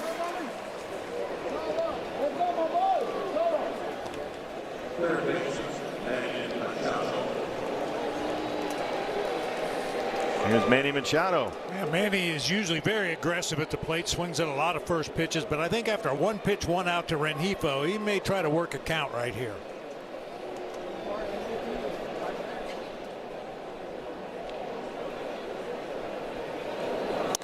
Machado has grounded out twice, once into a double play, the other for an RBI. He's 0 for 2.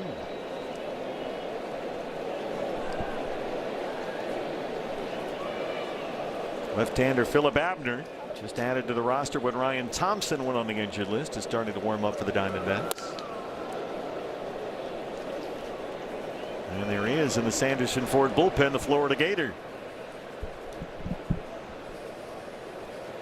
Not kidding him, by the way, about that Dodgers series. All 3 games are almost sold out. There are still some seats left, so if you're thinking about it, I'd get on it real quick. And if you've already got your tickets, get here early. We have big crowds expected. Well over 40,000 for all 3 games already sold. Merrill Kelly, Brandon Pfaadt, and Eduardo Rodriguez teed up to pitch that series against the Dodgers. Really going with Sasaki, Yamamoto, and Justin Wroblewski, the All-Star. Sinkers a strike on 3-0.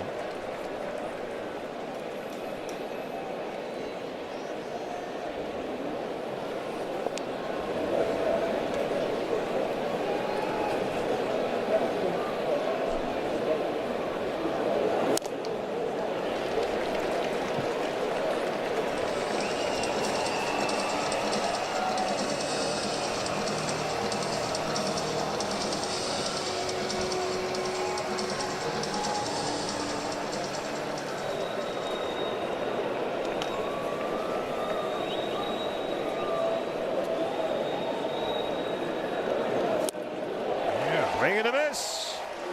That's the changeup. Loaizaga usually saves that for lefties, but the right-on-right change worked out nicely, and he's got 2 outs in the 5th. Yeah, I don't think Manny Machado was expecting that pitch. As you mentioned, Loaizaga usually only throws that to the lefties. That wasn't on the menu for Manny. He was 0 for 3. He does have a run batted in. Here's France, who has doubled and driven in a run with a sacrifice fly. Part of a 2-run Padre third. Very shaky start for the Diamondbacks tonight. But you're looking up, and it's 3-1 in the 5th. It's certainly anybody's ball game at this point. So hopefully they have sort of survived the first wave of Padre offense. have settled down in terms of the pitching department. And now you just got to get things going against Buehler.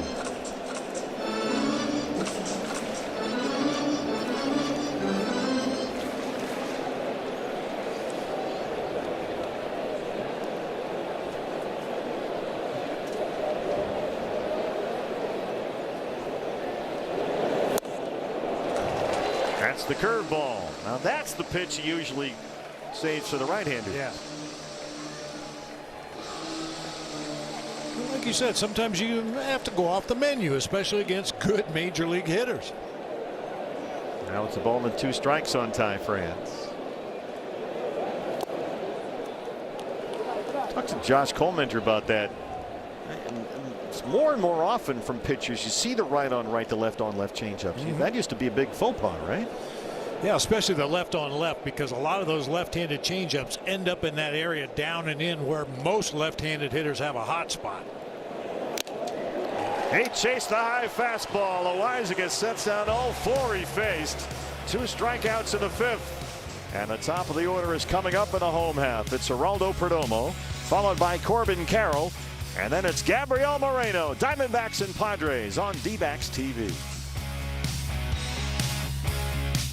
The D-backs host the Dodgers at Chase Field on Friday, August 7th. Stick around after the game for a free post-game concert featuring Jayco. Get tickets at dbacks.com.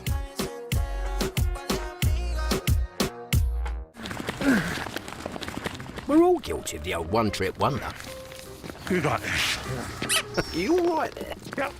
And while bundling groceries can be quite the handful, bundling with Geico is a breeze. Should we?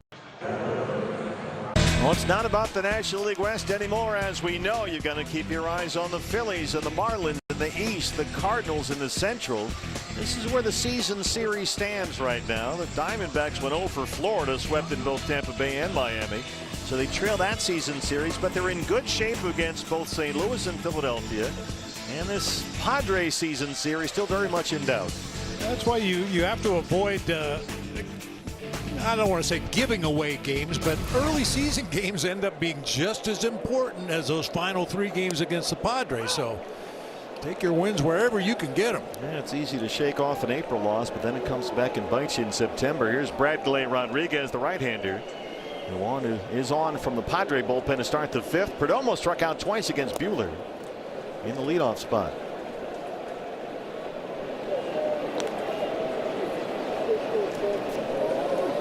Each team has 6 hits. Diamondbacks down 3-1.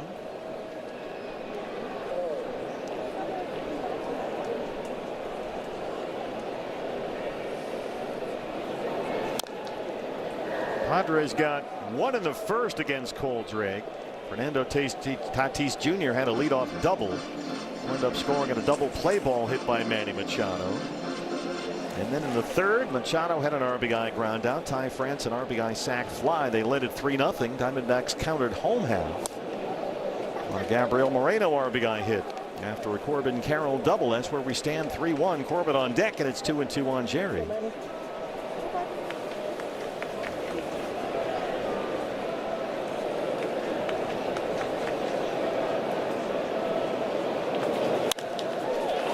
This is headed for left center. Rengifo's got a beat on it, though, and he's able to get to it.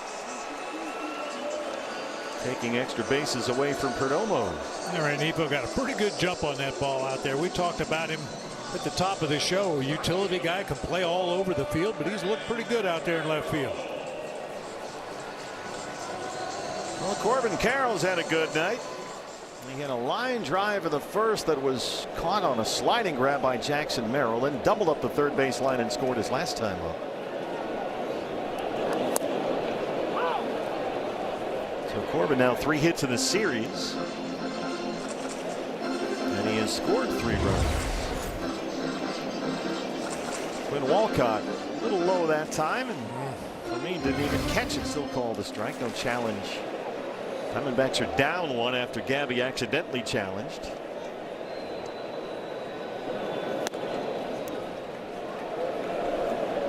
Saw Rodriguez work Tuesday here.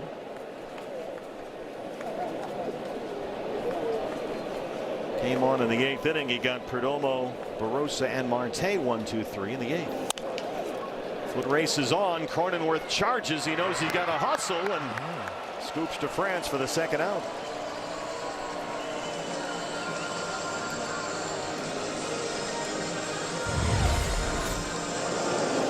Slowly hit ball to the right side. Cronenworth, as you said, he knows he's got to hurry. Doesn't even get the ball in his throwing hand. Just glove to glove flip right there to tie France for the out. Terrific night for Gabby, who bats third, back behind the plate. He doubled in the first, had an RBI single in the third, 2 for 2.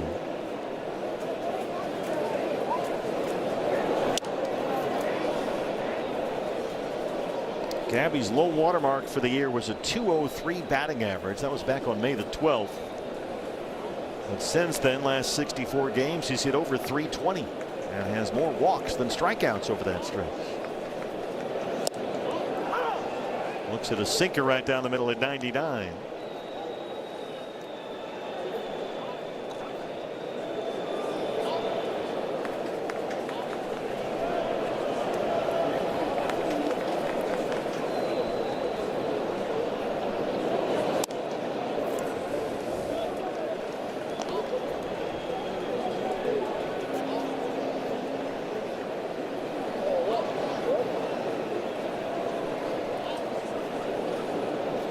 Marlins game now a final. They lose in Atlanta 11-3. Phillies beat the Nationals 7-3. That's out of play. Cubs a walk-off win over the Blue Jays at Wrigley 3-2. Pirates lost at Milwaukee 5-2. So for the most part, things going the Diamondbacks' way on the wild card scoreboard, with the exception of that Phillies win. They're a half game ahead of the Diamondbacks for the moment for that second wild card spot. And Gabby reaches out. Pokes it to center, an easy play for Jackson Merrill, and Bradley Rodriguez comes on and works a 1-2-3 fifth. It's 3-1 San Diego on D-backs TV. Philip Abner on his way in.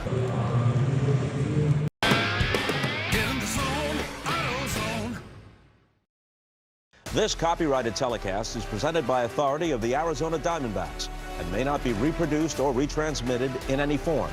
And the accounts and descriptions of this game may not be disseminated without the express written consent of the Arizona Diamondbacks. The finale with the Padres. Diamondbacks a chance for the series win. They could take 3 of 4, which would put them in the driver's seat certainly in the season series, but they trail the finale 3-1. Set for the 6th inning. And on for the bullpen, a left-hander Philip Abner, 5 appearances this year. Recall from Reno earlier this week when Orion Thompson went on the injured list with a lower back strain. Phillips' first appearance since July 19th here at Chase Field when he pitched against the Cardinals. Jackson Merrill starts off the San Diego 6th.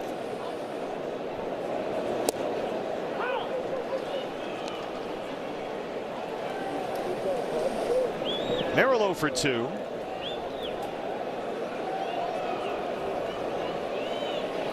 Four hits, a couple of runs batted in the series so far for the Padres center fielder. Almost got him with that four-seamer, sailed up and in.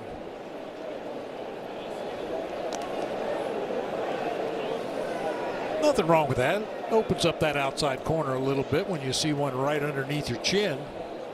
Merrill, I think, wants to see if he was hit by the pitch. He shouldn't have to ask the batter, or he shouldn't have to ask. Did I get hit by that? I would think you would know.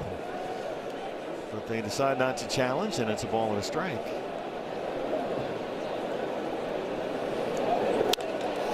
And sure enough, drops it into left center. Waldy over to cut it off. Merrill a leadoff single.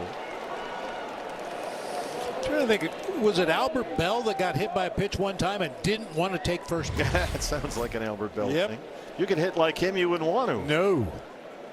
Right off the end of the bat by Jackson Merrill. Little looper into shallow left center.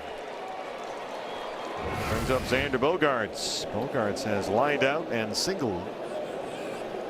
He's got 4 hits in the series.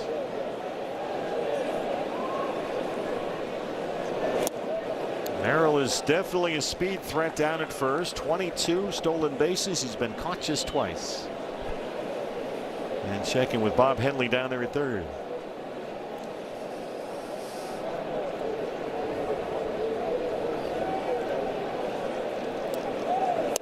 You'll see Tim Towel hold his glove to his ear. You often forget that the infielders have the PitchCom receivers as well. So Tim will hold the glove up there to listen to what the pitch is going to be. They know what's coming. Right there, he's listening for the pitch call. It's not just the pitcher and catcher who are able to communicate. Some of the other, I believe they have 5 devices per side. And so most of the infielders have them, and they can tell what pitch is about to be thrown. And that will help them maybe gain a half a step if the ball's hitting their direction. Fastball away, that's more likely to be hit toward Timmy. Off-speed pitch that ends up inside, more likely to be hit to the left side. Curveball is up. It used to be, back in the day, the middle infielders would look in at the catcher signs and then give some kind of a whistle or a word command to the corner infielders to let them know what pitch was coming.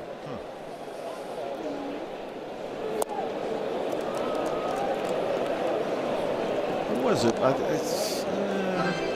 want to say it was Ozzie Guillen, but that might not be right. It was a shortstop who used to do bird calls.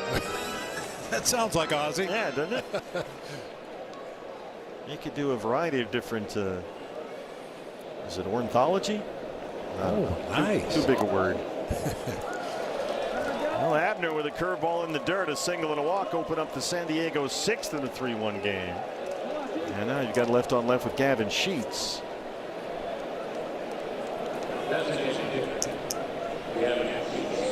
Sheets 0 for 2. He's the DH.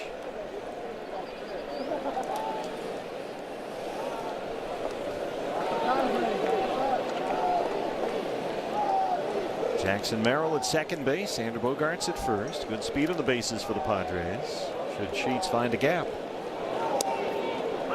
Sliders in there for a strike. Diamondbacks play Sheets pretty much straight up across the outfield. Now it looks like Walden maybe move a couple steps over toward the pool. That's about as straight up as you see anybody play defensively in the outfield. Got the fastball by him at 91. Philip Abner, a 6th round pick by the Diamondbacks in 2023. Out of the University of Florida. He's from Charlotte, North Carolina. Made his major league debut last September. And gets him to wave at that slider. And a nice job there by Abner. And picks up the strikeout. Always a big out to get that first out of the inning without the runners advancing. Now the double plays in order if he can get Fermin to hit the ball on the ground. Fermin has had a very effective bat as of late. He's 0 for 2 so far tonight, but he has hit safely now in 11 consecutive starts, including a home run last Saturday at San Diego and a win over the Giants. Had a couple of hits here Tuesday night. We'll keep an eye on Merrill back there.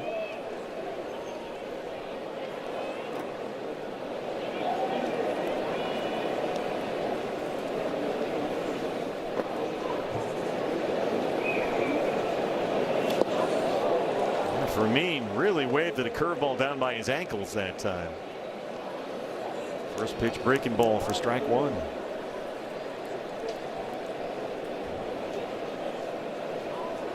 Real feather in Philip Abner's cap if he can strand these 2 base runners. Keep it a 3-1 game.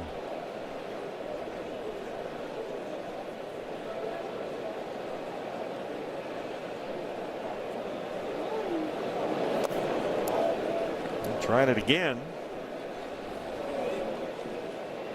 There's the new Padre, Robbie Ray, former Diamondback, acquired at the trade deadline. He will make his Padre debut, we're told, tomorrow against the Astros, after Casey Mize had a rough time in his San Diego debut.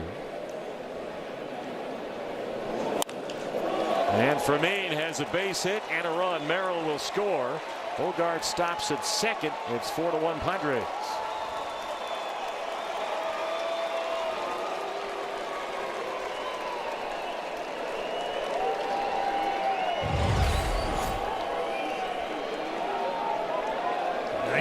Outer third of the plate. Nice piece of hitting right there by Fermin just to stay on that ball. With Jackson Merrill's speed, he's going to score easily on that drive to center field. Fermin now making base hits in 12 consecutive starts for the Padre catcher. Brings up Jake Cronenworth. Still just one out in the sixth and a run home.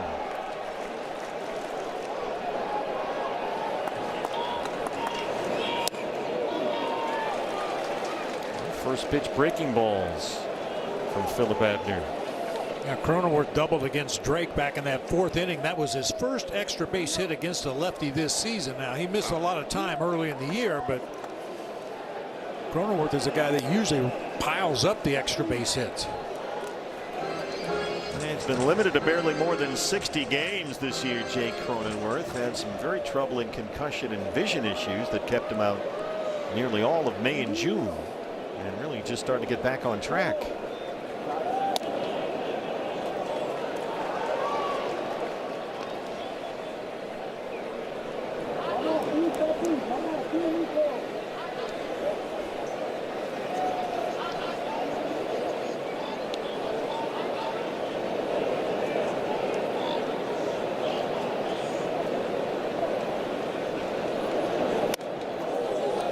Fastball up and in. Flirting with real trouble here. Tatis on deck. It's 3-1 on Jake Cronenworth. Tatis tonight has doubled, walked, and lined out. He scored twice.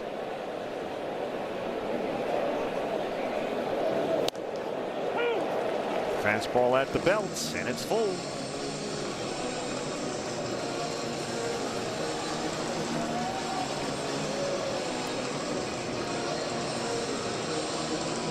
Bogarts at second on the dirt cam. And for me, the runner at first.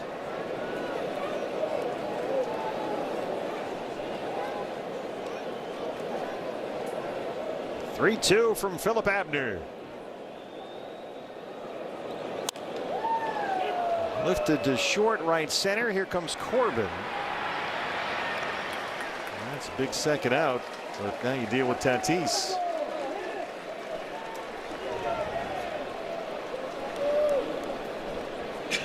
Bullpen is quiet for the Diamondbacks right now.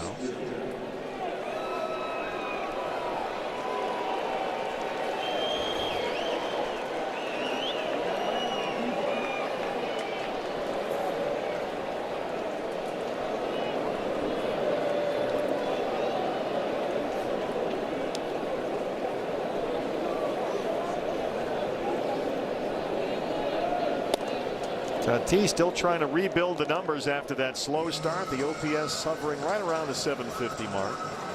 Still a career low, but certainly much more productive lately.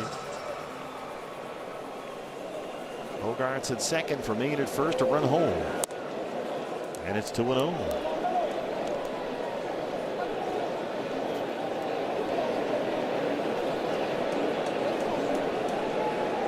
"22 pitches for Abner, only half for strikes."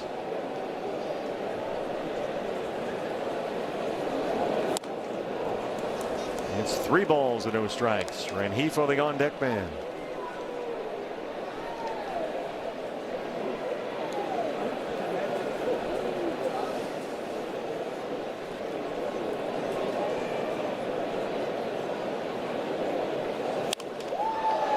High in the air to right, playable for Corbin.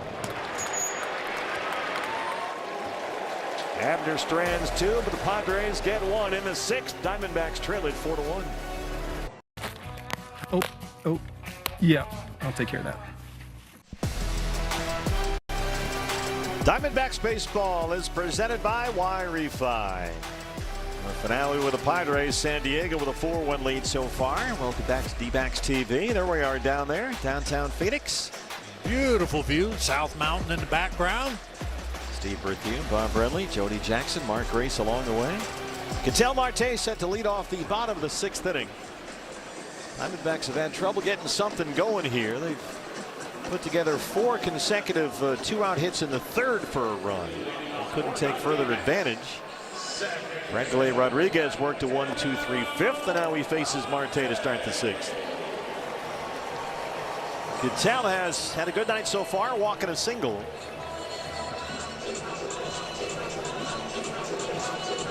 D-backs down 3. They've been out hit 8-6.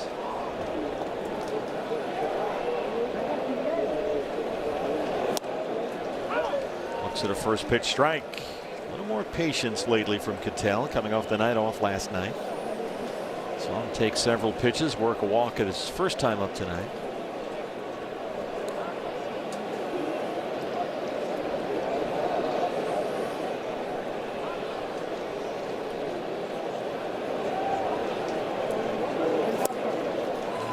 Got fooled on that changeup. Puiluelo says the occasional problem with Ketel is that he wants to be the guy who carries the offense, and Torre keeps telling him you don't need to be that guy. We just need you to be you. You don't have to play for 9, just play for 1. Maybe I'd like to see Ketel adopt what Torre calls a 1 through 9 mindset, just be one piece of the puzzle, not the piece. And they have told him over and over, look, you don't have to carry the lineup. It's just a classic case of a guy who wants to carry the team and doing a little bit too much when the walks start to vanish and the strikeouts start to stack up. And a guy who's had a history of carrying the team when he is patient and when he is hot at the plate. For sure. Right up the middle, nearly got Rodriguez, but Bogarts is right there. And Ketel hits it hard up the middle. Well, if you're looking for a reason for optimism, since the All-Star break, the most runs scored from the 5th inning or later, the Diamondbacks lead the major league. 71 runs scored after the 5th inning. All right, well, we're all set then for Lars Nootbaar. Yeah. Nootbaar is the DH. He singled his last time up, 1 for 2.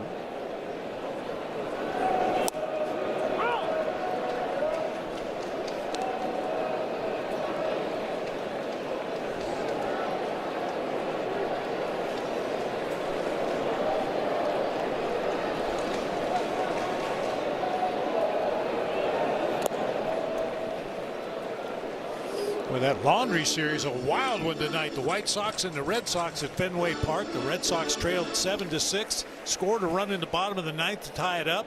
Both teams scored 2 in the 10th. Both teams scored 1 in the 11th. Both teams scored 1 in the 12th. And the Red Sox eventually won it in the 13th. Time to go home. I forgot where I parked. We'll be at Fenway Park a week from Monday. Yeah. Next road trip, 3 at Atlanta, then 3 at Boston. Dodgers in this weekend. The Rockies in for 3 starting on Monday, and then a week later we'll be at the Fens.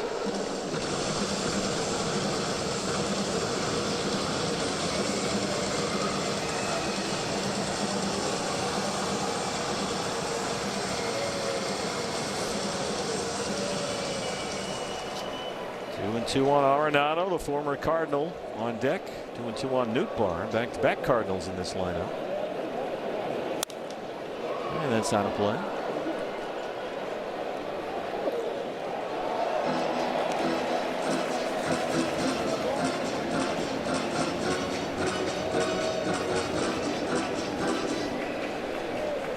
And a long at bat for Lars Nootbaar. This has become a recurrent theme with him. He's one of those guys who works counts and sees pitches. Change up pretty good for Meanwhile challenge.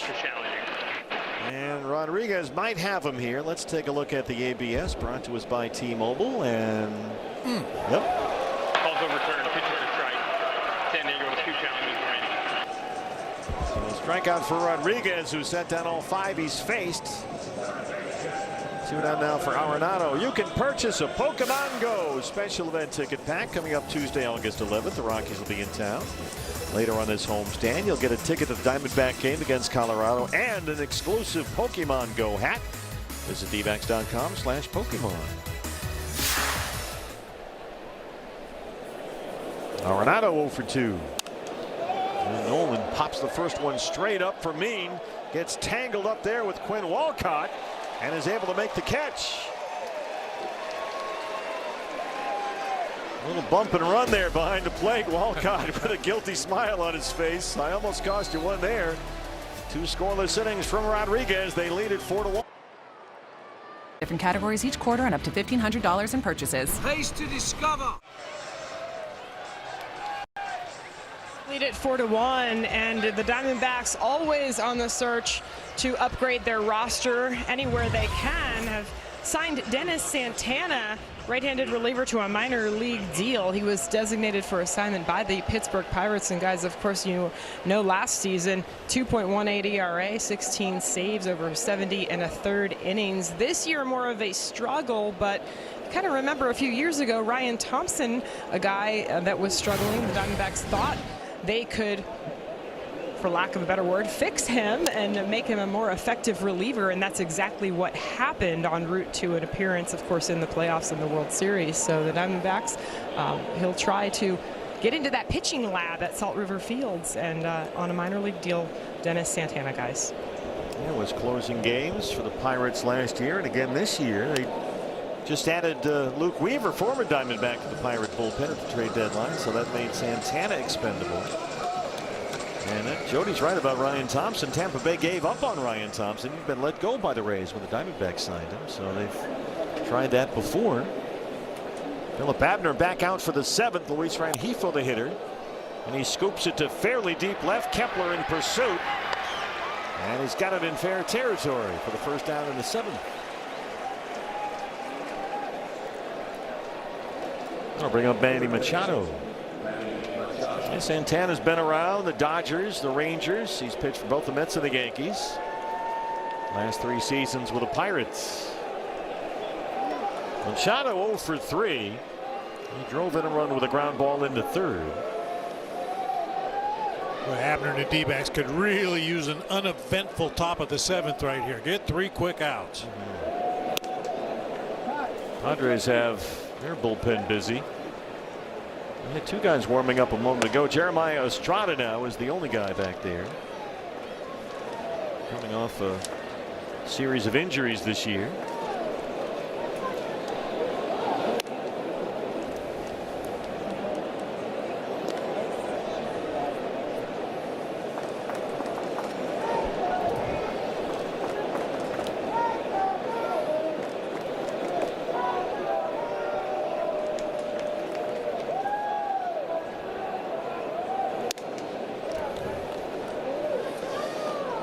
We say it every time Manny's up there with a 3-0 count. Be careful. He got the green light at all times. Abner 30 pitches so far, more balls than strikes. 3-0 to Machado. Takes a look at a 3-0 fastball. Ty France on deck behind him. Bullpen quiet for the Diamondbacks.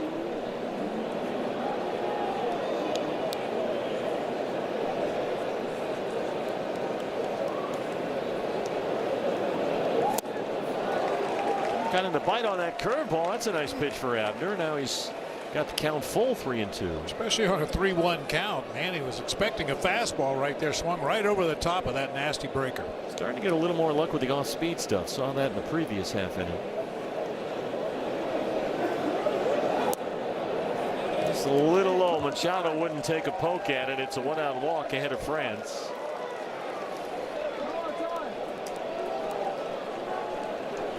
Second walk issued by the left-hander.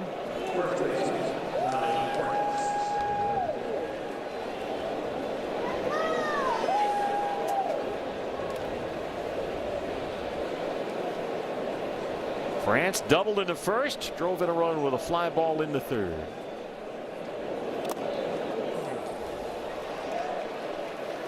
And that rolls all the way to the San Diego dugout, and Machado gets a free 90 feet.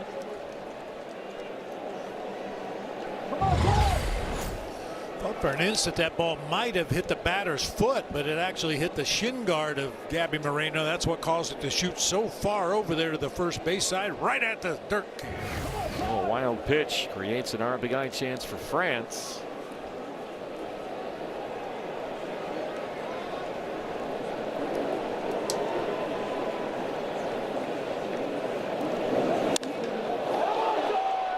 Way up high to Waldy in center, near the home run porch. He might have knocked a few seams out of that baseball, but it stayed in the yard. Now Machado's at 3rd with 2 outs, and the batter will be Jackson Merrill. Now this from Andrew, the home buyer. Catch the best deal for your house by calling me, Andrew, the home buyer. Merrill's got to keep it, or Abner's got to keep it a 4-1 game against Merrill, who singled and scored against him to lead off the 6th.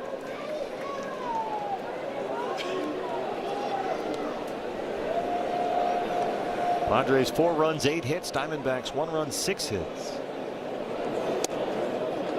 And fastballs in there for strike. Merrill 5 hits in the series. Hitting .385 in his last 17 games. He's having a hot summer. It's 0-2. Lower third of the order coming up in the home half for the Diamondbacks. Kepler, Tawa, Waldschmidt, but that's really the group that's done a lot of damage in this series. Really, the 5 through 9 group for the Diamondbacks has created most of the offensive damage.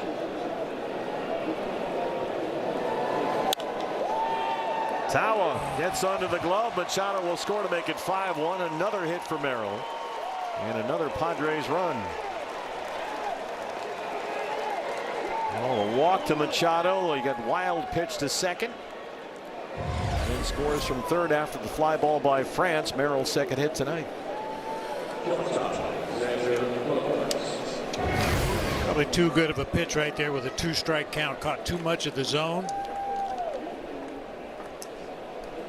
Xander Bogaerts now. Bogaerts has singled and walked.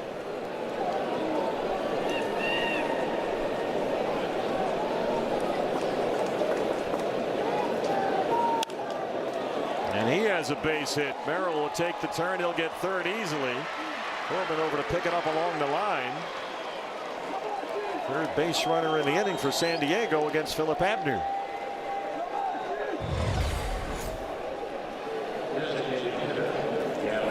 Miles an hour, about belt high, middle of the plate.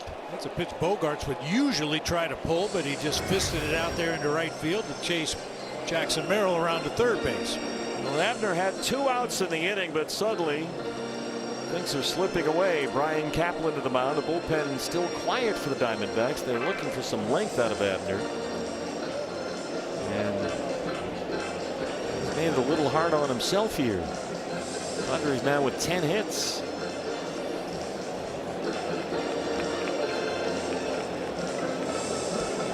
Abner's given up, let's see, 4 hits. He's walked 2 batters. He's had a wild pitch.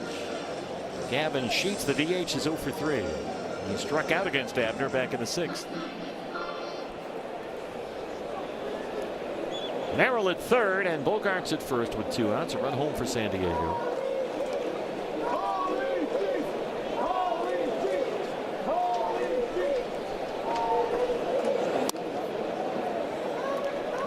Chase the slider.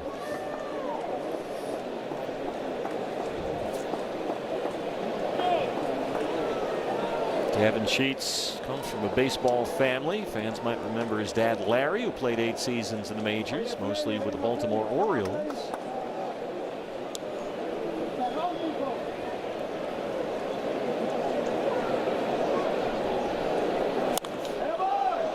Scoops that foul.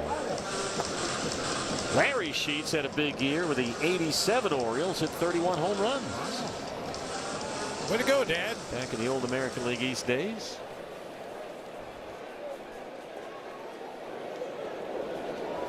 Gavin, a second rounder by the White Sox out of Wake Forest back in 2017.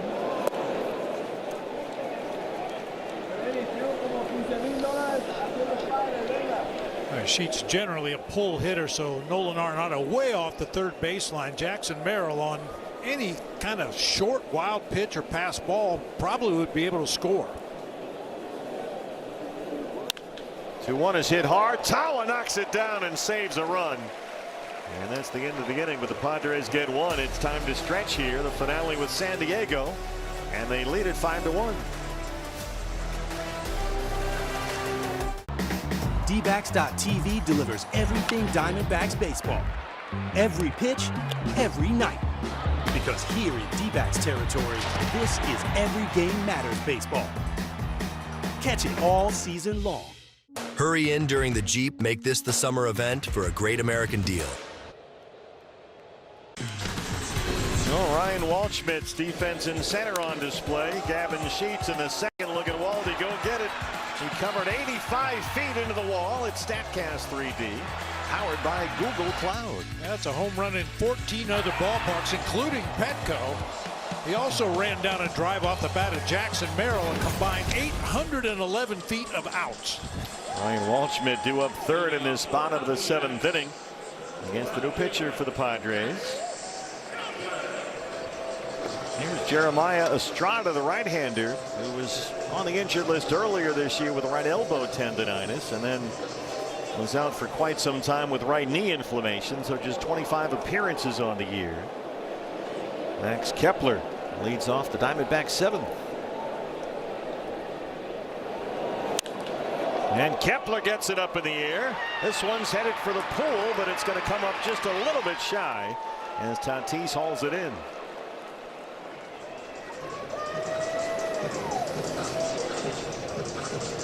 I'll bring up Tim Tower. Diamondbacks in the 3rd had 4 consecutive hits with 2 outs. They've had only 1 hit since. That was Tower's single in the 4th.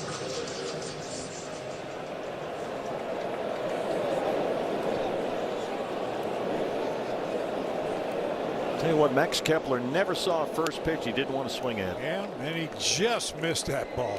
Just a little under. And back at first base, he has struck out and singled.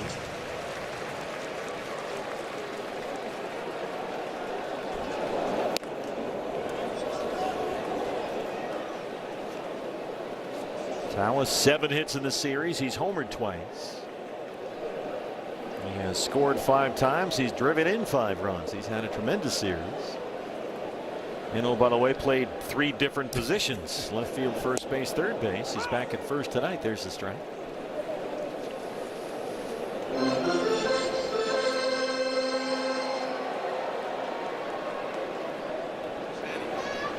Adrian Morejon, the left-hander that apparently everybody in the big leagues called A.J. Preller about, but they didn't give him up. He was a highly sought-after trade deadline acquisition by every team looking for bullpen help, but Morejon is still in brown and gold. Reportedly had a lot of calls about him. He's had an outstanding year.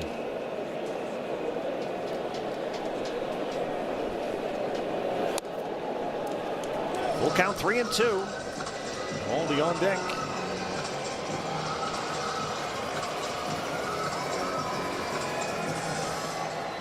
You see A.J. Preller, the dark shirt there in the front row. Padres general manager. And one thing about A.J. Preller, regardless of where the Padres are in the standings, come trade deadline time, they're going to do something. They always do, and it's usually it's never a minor deal. He makes big waves and headlines with some of their moves. Preller called Monday a good day for the Padres, and everyone said, well, we're going to go out and just rent 2 starting pitchers. He said, well, we're not going to apologize for it. We're trying to win championships. Yep. So they went out at the trade deadline. They got Casey Mize from the Tigers. They got Robbie Ray from the Giants, and there he is, A.J. Preller. Looking right at himself on the screen. His pickup basketball games are the stuff of legend, apparently. Foul tip, and Fermin hangs on. And Estrada gets his first strikeout.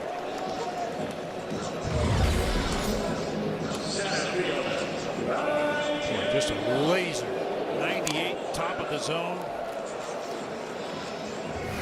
Well, the Diamondback are facing a Padre bullpen. They call it the super bullpen sometimes. It has carried the pitching staff with their rotation in tatters, which is why they added the 2 starters in the first place.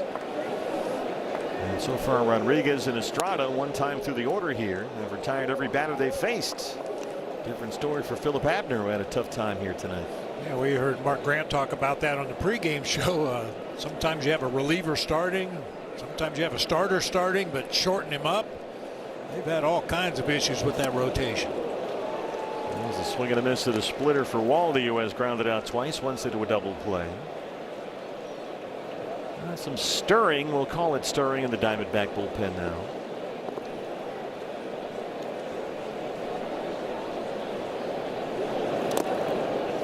Abner threw 43 pitches, 23 strikes over 2 innings, so inside the Sanderson Ford bullpen. Here's the right-hander Juan Murillo. You've got Murillo and Carrillo back there. There's a look like much urgency on the part of Juan Murillo. Look, just starting to throw, playing short catch.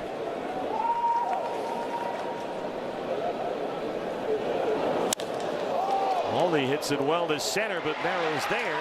And Estrada has a 1-2-3-7. Diamondback offense has been put to sleep. They trail it 5-1.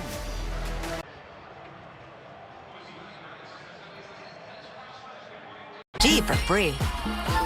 Only at Metro. Well, here it is, fans. This might be the item of the year. It's the exclusive Serpientes Cebu Globe. And it's coming up Saturday, August 22nd. It's before the game against the Diamondbacks and Reds. August 2-2 the date, courtesy of Estrella Jalisco. Get your tickets and your Serpientes Cebu Globe at dbacks.com. That'll look good on the desk in the office. Yeah, if I had an office or a desk. What? Wait, what? But I know a lot of people out there do have desks, and that would look great. Abner back out there for his third inning of work, and Freddie Fermin, who had an RBI single against him in the 6th, leads off the 8th. Murillo has started warming up for the mound in the Diamondback bullpen. Might be leaving Abner in just for the lefty Cronenworth, who's on deck, and then go to Murillo for the Tatis at bat. All about the matchups. Backdoor curveball lands for a strike. Fermin, an RBI single his last time. He's hit safely in a dozen straight starts.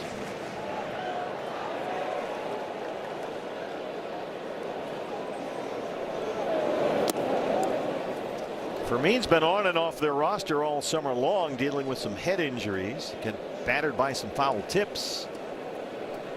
Just returned from a minor league rehab assignment last month, and since he's come back, he's at .345.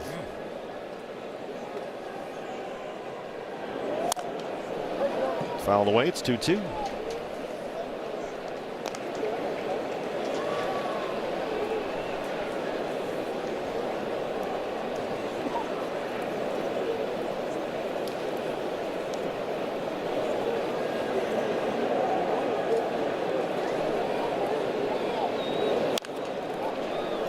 To short, Perdomo charges, and they get the out, one away. Abner now over his career high mark for pitches and appearance at the big league level.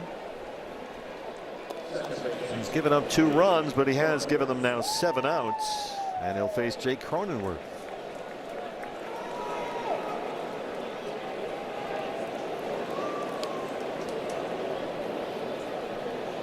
Murillo warming up with the Diamondback bullpen. Tatis, the on-deck man for the Padres. This figures to be Abner's final hitter, and that's out of play.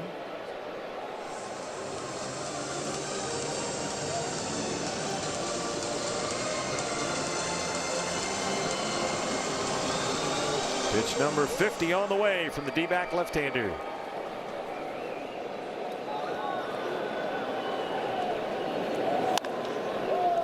Bullpen start tonight with Jonathan Loaizaga, who came on to get the final out of the 4th. Retired Tatis with 2 men on, and then worked a 1-2-3 5th. He got strikeouts of both Machado and Ty France. And then Abner came on to start the 6th, and he's still out there here in the 8th. 50 pitches, 28 strikes. Kepler again now drifts back. It's 2 outs. Let's see if they want Murillo here, or if they're just going to save him for the 9th. Well, it looks like it's Abner's inning. Sometimes Torre will save Murillo until a situation arises where he needs a punch out. Yeah. He needs somebody to swing and miss at that high velocity fastball, but with 2 quick outs here in the 8th, he's going to let Abner face the right-handed hitting Tatis. Yeah, that was certainly the situation in the opener here Monday when Murillo came on in a big spot in the 7th and got a big strike out of Bogarts. And Tatis is a 1-pitch out here, so Abner works a 1-2-3/8. He gives them 9 outs, but they trail it 5-1.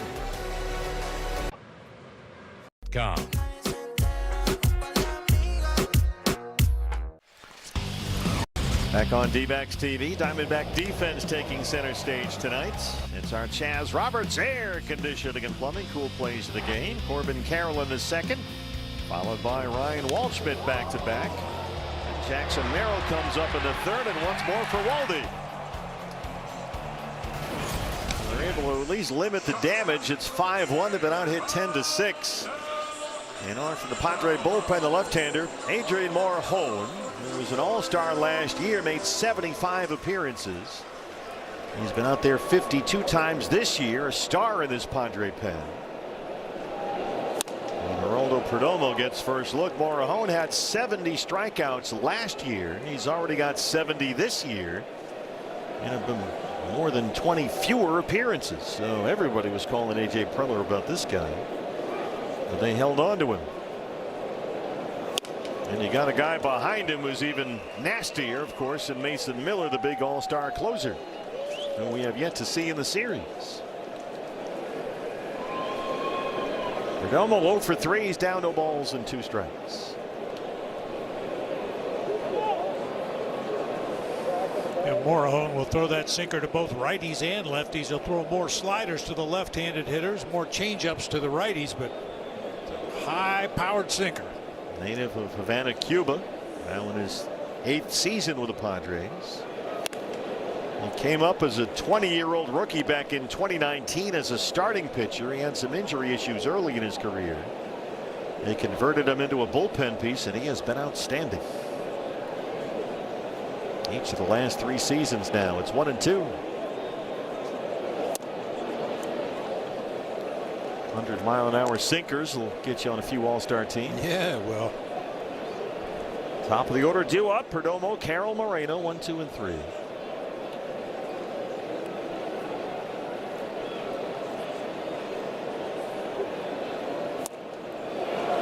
Run. Fermin has to chase it down, makes a nice play to get to it, and they get Perdomo at first. Freddie Fermin back there. Perdomo's 3rd strikeout tonight. You don't see that very odd. And Jerry didn't see that it got away from Fermin initially. Not sure he would have been able to beat it out anyway, but that happens a lot. You swing and miss, and your vision is taking you out toward the field. You don't see what's happening behind the plate. Left on left for Corbin, who doubled and scored in the 3rd. He's 1 for 3.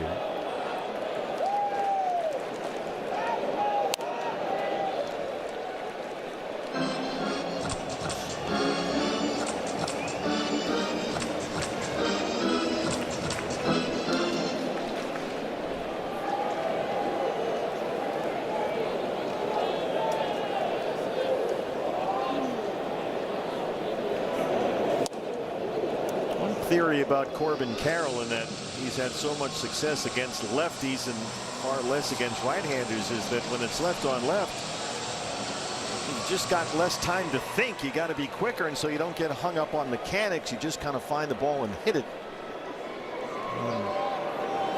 Against right-handers, you got a little more time to think about different mechanical movements, and it's a little more instinct for the left-hand batter against a lefty pitcher. Yeah, just the release point alone from a lefty, sometimes it looks like it's coming behind you as a left-handed hitter, whereas a right-hander, you get a better look, and sometimes you overswing. 101 miles an hour that time. We haven't seen Corbin hit a triple in a while. Pull one down that right field line. Remember, he poked that double down the left field line in the 3rd when there was that vacated area out there. And again, Machado was well off the bag. Right on the corner at 100 miles an hour. Filthy for Morejon. He's got 2 strikeouts.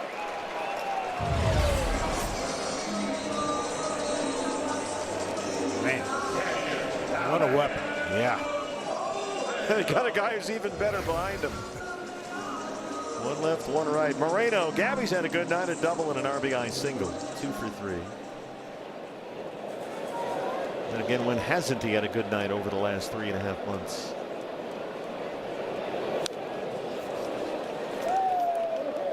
Right down Broadway, foul ball. Yeah, pretty good pass at it, fouled it straight back. Murillo still warming up with the Diamondback bullpen. They have Rengifo, Machado, France scheduled up 2, 3, and 4 in the San Diego 9th.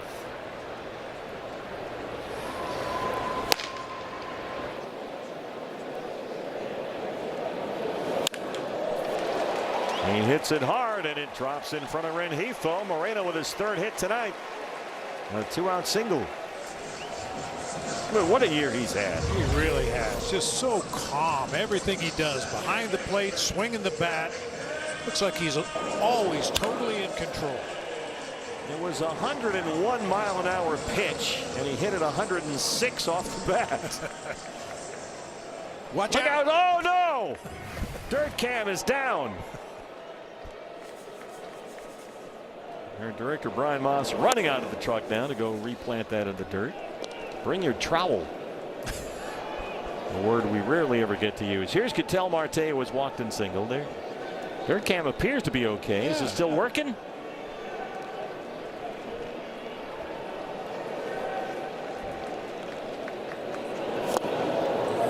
Goes fishing at that changeup. Oh yeah, there's dirt cam. Yeah. Stand down in the truck. It's all fine. 93-mile-an-hour changeup. Of course, I guess when you throw 101, 102, that is a changeup. True.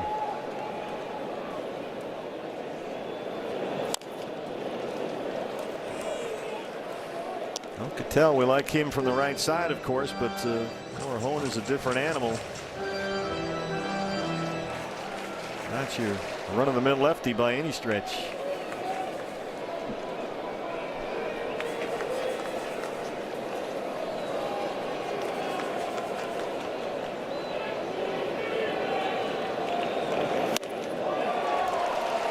Went upstairs at 101. 3 strikeouts in the inning. Time for the 9th, trailing 5-1.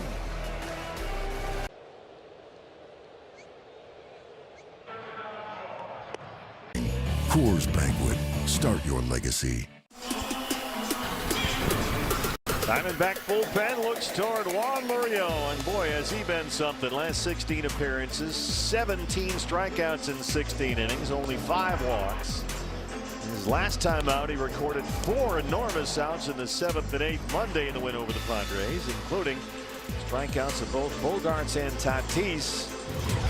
He'll get Rengifo, Machado in France, 2, 3, and 4 in the Padre 9th, his 50th appearance of the year. Stellar numbers for Juan Murillo. How about this? Against his 4-seam fastball that he uses almost half the time, opponents are hitting 165 against it. So here's Rengifo, who is 2 for 4 with a couple of bunt singles. In terms of the relievers, we keep raising the bar here. We just saw Corajón with his nasty stuff. Murillo throwing triple digits, and now the all-star closer Mason Miller warming up in the Padre bullpen. National League reliever of the month for July, and Rengifo drops it into right for his 3rd hit tonight. He has been quite a pickup for the Padres after the Brewers cut him loose.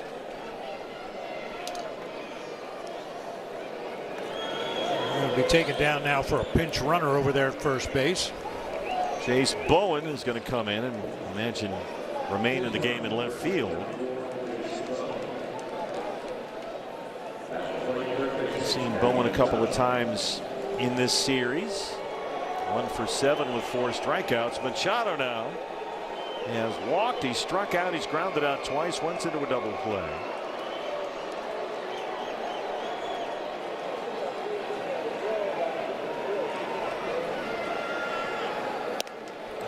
Back pick by Gabby. And they got him. A delayed mechanic for Mon de Jesus. And Bowen, the pinch runner, is picked off. Got to think that maybe they were ready to send him to avoid another double play by Machado. Oh, that's not even close. Not even close. Beautiful. As Tao applies the tag, so they cut down that runner. And it's 0-1 on Manny.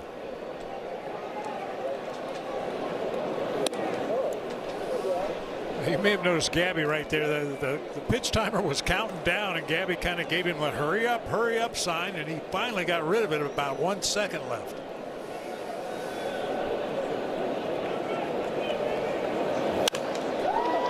Right to Ketel. Ty France will be the hitter. Mason Miller, the all-star closer, loosening up for the Padres. Diamondbacks in the home half have Nootbaar, Arenado, and Kepler scheduled up 5, 6, and 7. Here is Ty France, who doubled in the first, drove in a run with a fly ball in the third. There's Mason Miller, the National League's reliever of the month for July. And he went 7 for 7 in his save opportunities. He might work here with at least a 4-run lead. That one gets by Arenado and up the line. France ready for his second double tonight.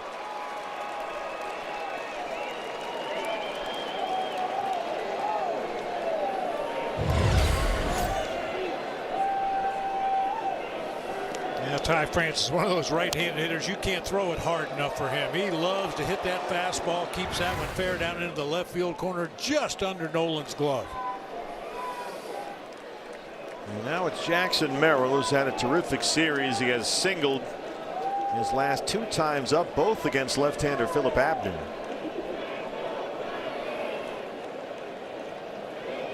Merrill has 6 hits in the series.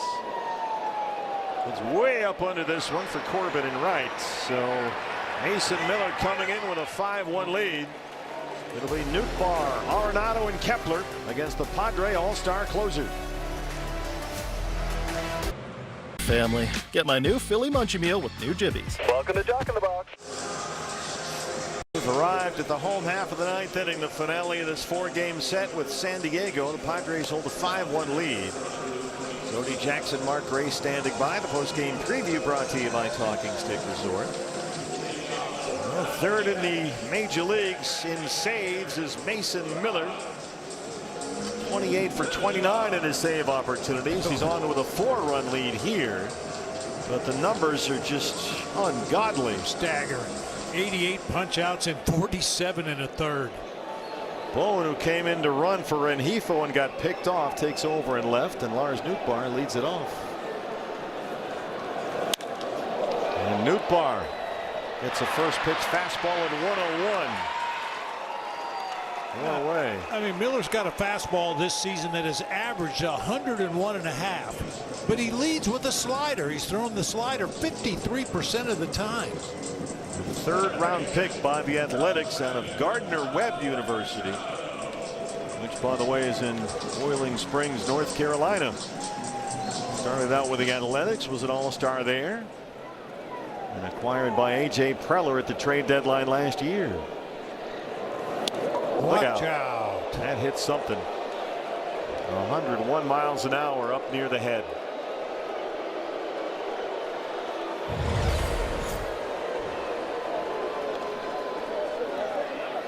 Well, the noise was the glove of Vermeen. Fortunately, Nolan able to get out of the way.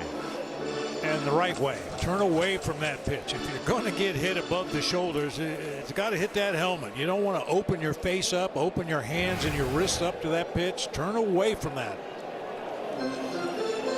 Jeff Bannister, the bench coach, eyeballing things from the dugout. He's up on the top step now. That got everybody's attention.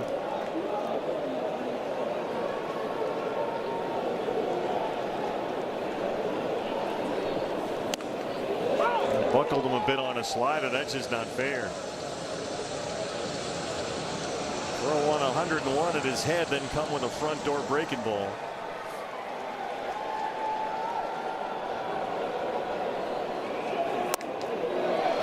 Can't check on that slider. You talked about the slider. We've seen it a couple of times now. It's 1-2. Max Kepler, the on-deck hitter.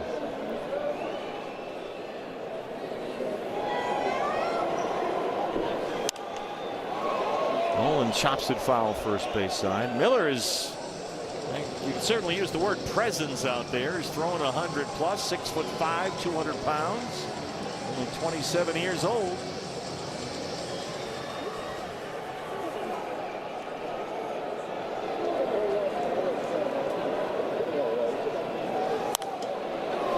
Arenado hanging tough. Ryan Baker of the Rays leads the majors with 32 saves. The Guardians' Cade Smith has 30. Then you'll find Miller at 28, tops in the National League. On with a 4-run lead here, 1 out in the 9th. And Arenado goes down, looking at that slider, swing and a miss. That whole at bat was set up by the first pitch. Yeah. Above his helmet and then slider, slider, slider. Well, these two clubs are neck and neck in the National League West and the wild card race. Kepler last man standing. He's 0 for 3. He likes to swing at the first pitch. And looks at that slider that's way off the plate. When Walcott missed, I think, that one. This should get overturned. Not a lot of drama involved with this one. Well, if it was in the strike zone, Max would have swung at it. Yeah, I think you're right.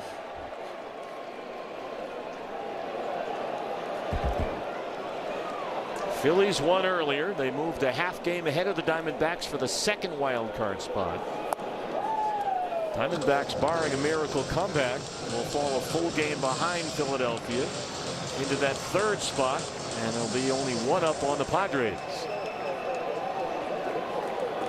The season series will be dead even at 5-5, and Kepler fouls off another one.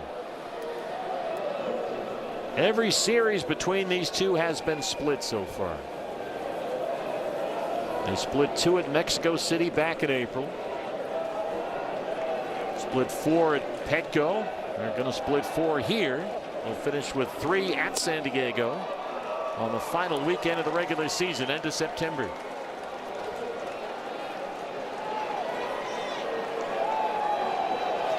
Miller a strike away. Towel would be next. Dodgers in for 3 starting tomorrow. Don't forget, huge crowds expected. Get here early. Every game close to being sold out. Do have some seats still available. DBacks.com for your tickets. Don't forget the Jayco concert after the game tomorrow. You got a 5 o'clock game Saturday. Big 50-50 totals. It's going to be an enormous weekend here for 3.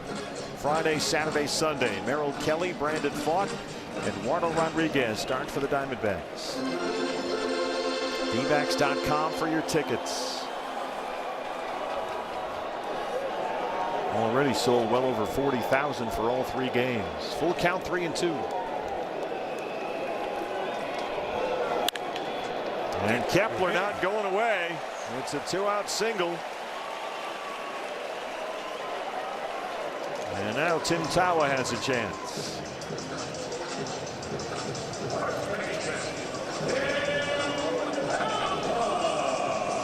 That was a 102-mile-an-hour pitch. He hit it 107.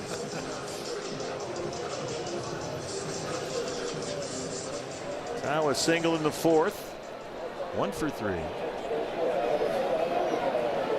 France will play behind a runner at first. Nobody watching Kepler. He'll take off for second uncontested and have to go back. That one caught Quinn Walcott back there.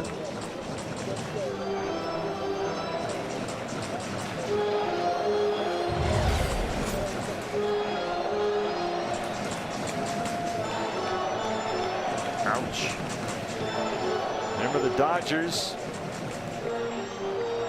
were swept by the Diamondbacks last month in LA, led by Tim Tawa, who tore that building apart a month ago. They're in here tomorrow night for 3. There goes Kepler to second. That's a ball. Merrill Kelly and Roki Sasaki tomorrow night. Brandon Pfaadt and Yoshinobu Yamamoto on Saturday. Erod and Wrobleski, the all-star lefty, on Sunday. And then the Rockies in for 3 starting on Monday. 1-2.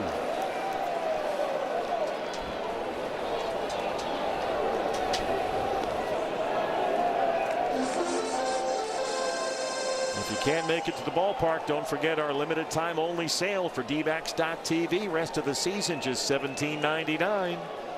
Watch every game of this wild card chase over the final 2 months.